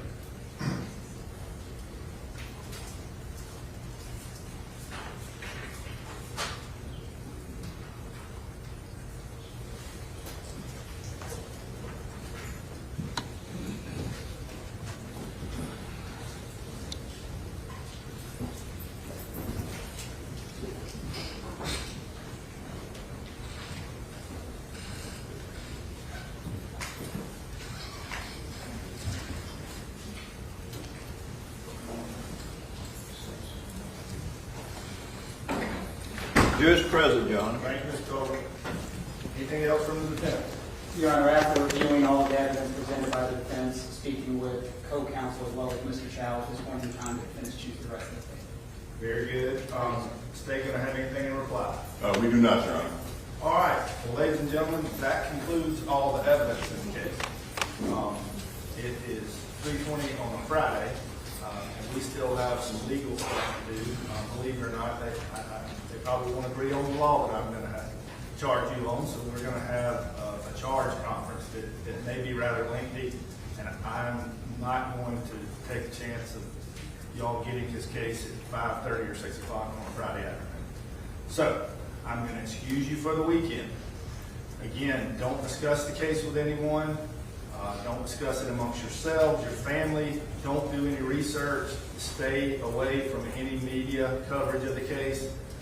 Don't do any, again, research on your own, like going to the scene or anything like that. We want you to come back in Monday fresh and with an open mind, and we'll have all our legal stuff ironed out, and we'll hear closing arguments, and it'll be your turn to get work. So, with that being said, enjoy your weekend. But again, just stay away from social media, any media. I don't want anybody to be in any way tainted when you come back on Monday. Also, nobody is entitled to get sick over the weekend. We can't afford to do any more doing it. Just kidding. But anything else from the defense? Nothing on behalf of Mr. Chow. Listen. Nothing on the stage, Your Honor. All right, y'all have a good weekend, and we will see you Monday morning at 9:30.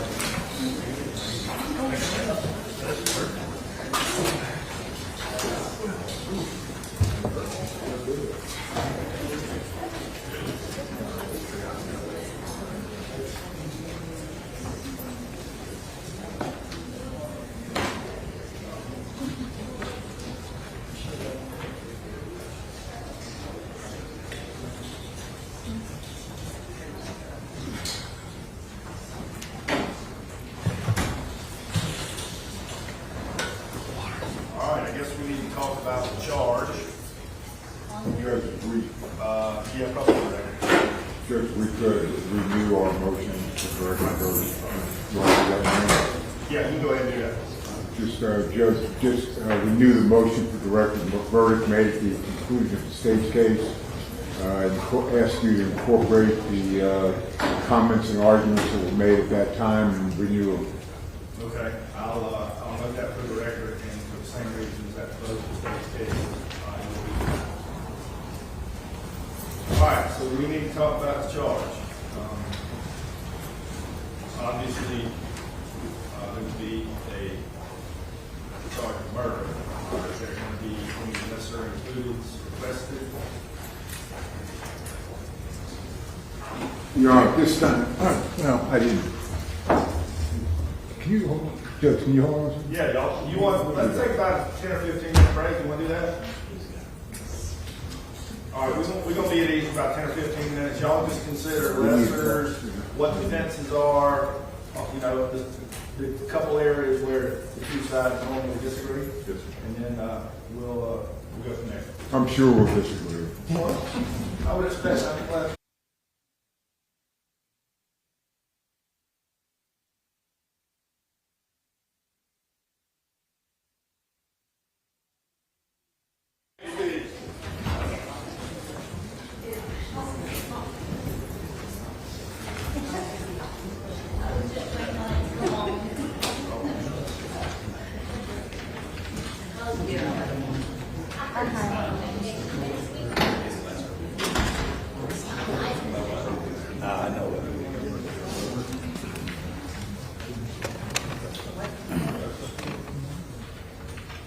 Would it be easier for us to just go through and tell you what we have? Yes. Okay.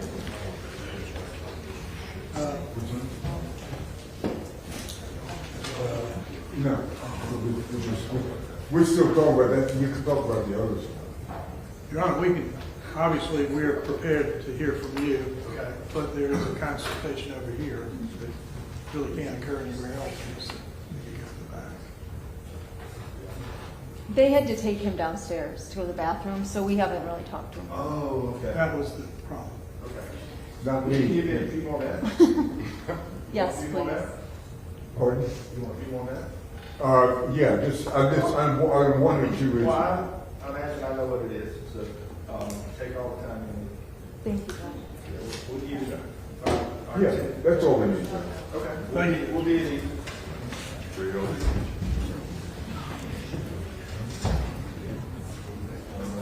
Just, can you wife come over here? Okay.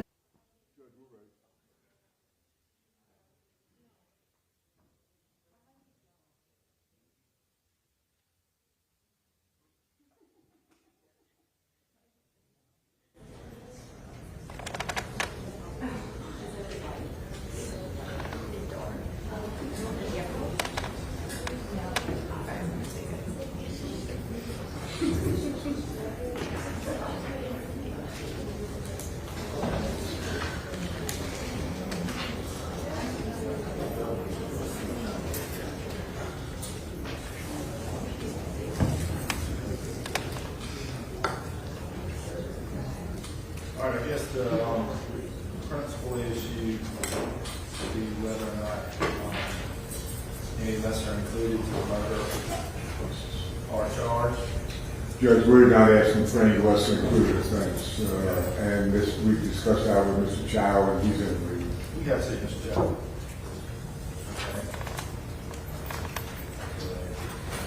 Do you have any position on that? No, Your Honor. Okay. All right, so other stuff I have in here, of course, standard stuff at the front, duty of jury and judge, charge, arrest, indictment, not evidence, presumption of innocence, reasonable doubt, definition, credibility of witnesses, charge, prior inconsistent statement, charge, definition of intent, charge, direct and circumstantial evidence, definitions, expert witnesses, failure of the defendant to testify, charge, and of course, murder,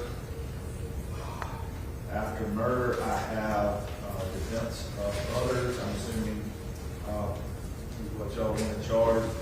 Yeah, John, Mr. Wilson's going to talk to you about The charge that was in the standard book, or standard charges that have been handed down over the years, I did not find to be adequate. So I have significantly altered it because it didn't, number one, for whatever reason, maybe it's so old and doesn't get used a lot, it didn't incorporate that the state has the burden of disproving self-defense. So I put that in for my new self-defense charge, modified a few things. But of course, we would send it to you, but I incorporated that. Your Honor, I assume in the entirety of that charge, you will make adjustments for defense and others and self-defense so that we don't get them. We can send it to you. I was about to ask if you could just send us. Why don't we send you that section, and if we need to talk through some stuff on that, we can do that. But also, my curiosity always eats me up on your choice of reasonable doubt. So could you send it? Is it we'll send hesitation to act, or is it? It has both in there. All right, thank you. This is the standard one. I know it would be the same thing we used 3 years ago. Yes. Jack has used several times since. No, I know we know what your charge is. After that, and there may be some stuff y'all want to add to the defense of others.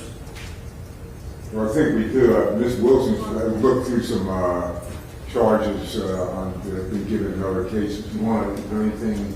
He's going to send us Is there something? Basically, the way I did, I described defense of others as it was in the other one, and then I went through each individual element of self-defense like I typically do in self-defense cases. Added in at the end, after duty to retreat, added in the, which is normally in a self-defense charge, the relative size, age, weight to the party may be considered in deciding the parent on actual need for force in defense of others and the amount of force needed. Then the next part of that is the exact calculation as the degree of force which may be needed, all that stuff. I don't know if y'all wanted anything else. Now, this charge, voluntary is out. After that, there's the approximate cause charge, which is my standard one, and that's it. Y'all have any? Judge, we also act on appearances. Yep, it's in there. And also, it is in the reasonable belief, I believe. Does yours include the mistake? Yep. I believe it's in there. Yep, y'all should have it by email now. All right, very good. Also increased risk of harm in the duty to retreat?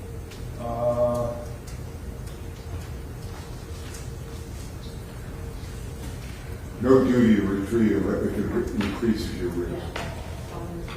That's what Ms. Wilson's talking about. Yeah, defendant had no duty to retreat if by doing so the danger to the person defended of being killed or suffering serious bodily injury would increase. Okay, and we would ask for a sympathy charge. What charge? A verdict in this case cannot be based upon sympathy, passion, prejudice, or... It's in there. It's in everyone. Thank you. It's in at the end. Anything special the state wants? I found what you were talking about earlier, that person deemed defended had the right of self-defense, or for them to have the right of self-defense. It must be shown that the person deemed defended and the defendant were both without fault in bringing them on. I have that in there. Okay. And I'm sorry, I don't have my email with you, but only other one that comes to mind, this is from Bixby. And I don't think it's typically a problem, but I don't know if your charge includes it. It stands for the proposition, the burden of the state is carried by disproving any one of the four elements beyond a reasonable doubt. That's out of Bixby, which is 388 SC 528. That's that capital case out of Abbeville. I think this is a total opinion, but we all know that to be the law. Sometimes it's argued differently, but that says that is a proper jury charge. Actually, it says a jury charge on the issue should state the state has the burden of disproving self-defense, and this burden is carried by disproving any one of the four elements. Proof beyond reasonable doubt. Any objection to that? Judge, I want to read that case again. I do have some trouble about it, isolating that they have to only disprove one of the elements of self-defense. But I'd like to read that case again. I mean, well, that's definitely the law. Yeah, I just, it's a way to word it. And I'd just like to read the case again, if it's all right. Okay. I didn't, and Jack, you were involved in that case, weren't you? I've got the, It was my case? That's why I want to read it again.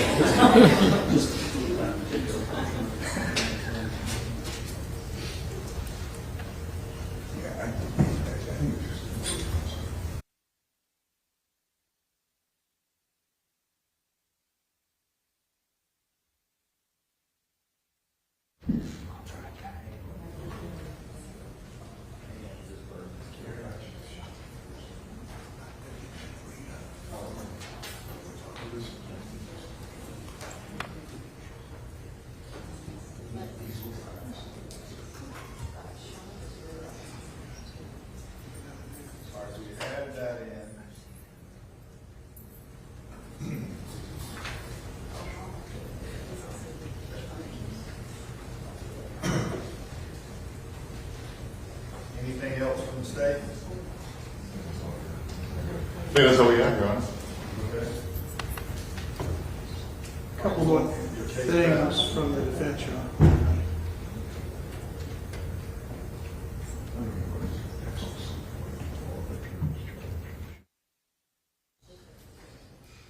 Yeah, go ahead. All right, Your Honor, two things. Under Nichols, there is, State versus Nichols, there's some language about the ability of the person confronted with harm to act. Maybe in your appearances charge, but since we haven't had a chance to read it, we don't know. So I would beg your indulgence to give us, not right now, but we will get an email off to Rebecca tomorrow. What's the language you're looking for? Well, it is language that the defendant does not have to wait for the victim to fire or aim, or even aim before acting in self-defense or defense of others in this kind of situation. So we think that's the law. It sometimes appears. I have the sentence: the defendant does not have to wait until the victim inflicts harm on the person defended. Right. The defendant has the right to act under the law of self-defense, or should be. And that's in your appearances charge. All right, Your Honor, that would satisfy that. Prevent the victim from inflicting harm on the person defended. Thank you. Second and last, I think, is we are considering a request for an instruction under 16-13-140. And it's in the criminal code. It relates to what's called the shoplifter defense. Shopkeeper defense. I'm looking at that. Shopkeeper. Isn't that more of a civil defense? Like Well, you're Your Honor, sued for detaining somebody? It says in a proceeding, and it affords an immunity in a civil case where one is sued for acting unreasonably. But we think it is applicable, perhaps.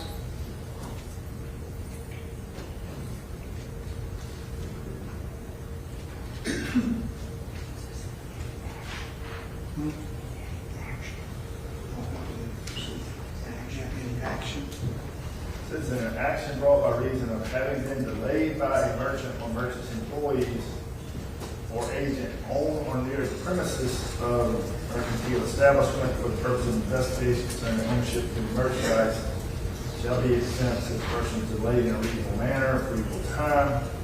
Reasonable cause exists to believe the person delayed had committed the crime of shoplifting.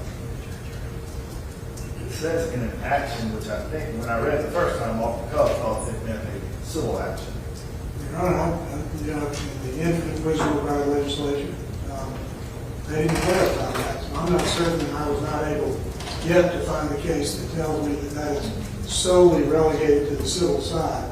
We would like your permission to consider it a little bit further, do a little more research, submit charge, proposed charge over the weekend, hopefully tomorrow, and we can take it up very briefly on Monday, but it does relate, Your Honor, in fashion to the circumstances here, and that is, even if only a civil matter, it is a recognition that a shopkeeper confronted with a set of facts would be reasonably able to detain, and implicit in that is a reasonable pursuit of a person under the circumstances. And so, of course, the arguments in this case will turn on the reasonableness of this pursuit, which the state will call a chase, which we have called, and Mr. Chow called, following.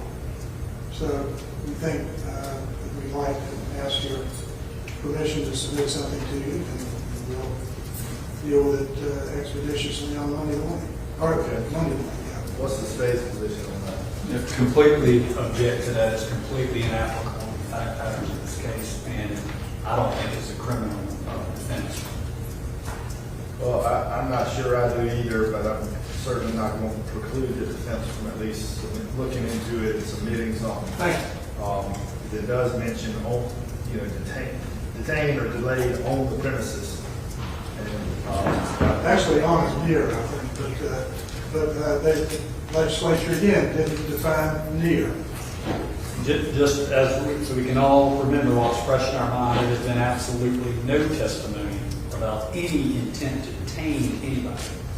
The very best it was to follow and to find out the direction where he was going. Yeah. All right, well, y'all can, and I don't even think there were any cases out there citing that.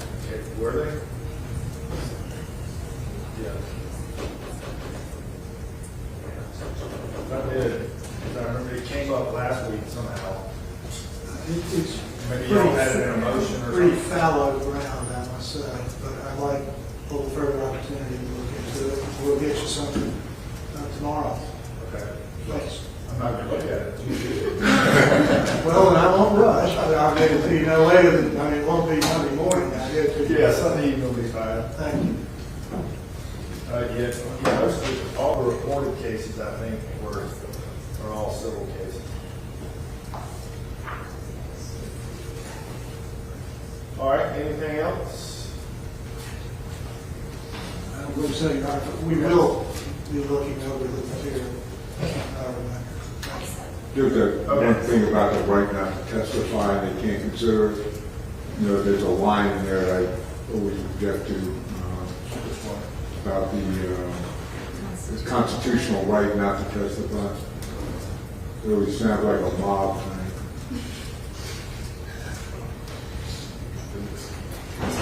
I think Dale knows. I never understood that.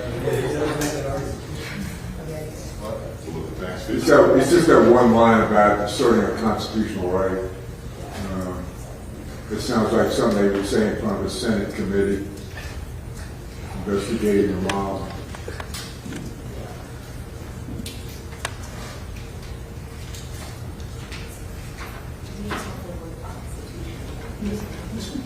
I think you took it out in the Harmon case. No. I don't have any objection to It that. says, the sentence, the defendant has the constitutional right to remain silent, and the assertion of this right must not be considered by you in your deliberation. About the constitutional right to remain silent, that's what I object to. That's the assertion of the right. You just want to say the right to remain silent. Right, but it doesn't have the constitutional right. I don't even know what the right to remain silent. What all you want? The right to remain silent is the part that I have a problem with, because the rest of the charge, I think, makes it very clear they're not allowed to discuss that. We'll bring it up in the jury room. There's something I've objected to in probably 50 cases. Well, should I say then the defendant's failure to testify Cannot be considered or discussed. must not be considered Correct. by you in your deliberation? So you doubt constitutional right to remain silent and the assertion of this right? Constitutional right to remain silent, the part that I... Okay. Because it sounds to me like they're invoking the Fifth Amendment which I don't like. You want that whole sentence out? Pardon? You want that whole sentence taken out? Right to remain, constitutional right to remain silent. Well, the whole sentence is the defendant has the constitutional right to remain silent, and the assertion of this right must not be considered by you in your deliberation. Well, we can pick up and just say that the fact that a defendant does not testify, the rest of your charge on that cannot be considered in any The two way. sentences before that, that defendant does not testify is not effective to be considered by you in any way in your deliberation and in your consideration of the question of guilt or innocence of the defendant. It must not be considered by you in any manner whatsoever. That's acceptable, I think. All right, so we'll take that. We'll take the whole sentence out. Is taking anything wrong with that? No, Your Honor. Okay. It said, it said it there like 3 times. Yes, to be on behalf of Lucky Luciano, we would appreciate it. No, just being clear, I mean, Jack said he didn't like the Fifth Amendment. Swirling is on the record. I think I'm going to change that. I like it, but I have to invoke it. Let's just say it, lots of folks have the right to remain silent, just not the ability. I'm going to turn silent by my age. So that was, All right, well, if that's all we have, we will see y'all Monday morning. I sent another version that didn't include the book. Everything else. Really?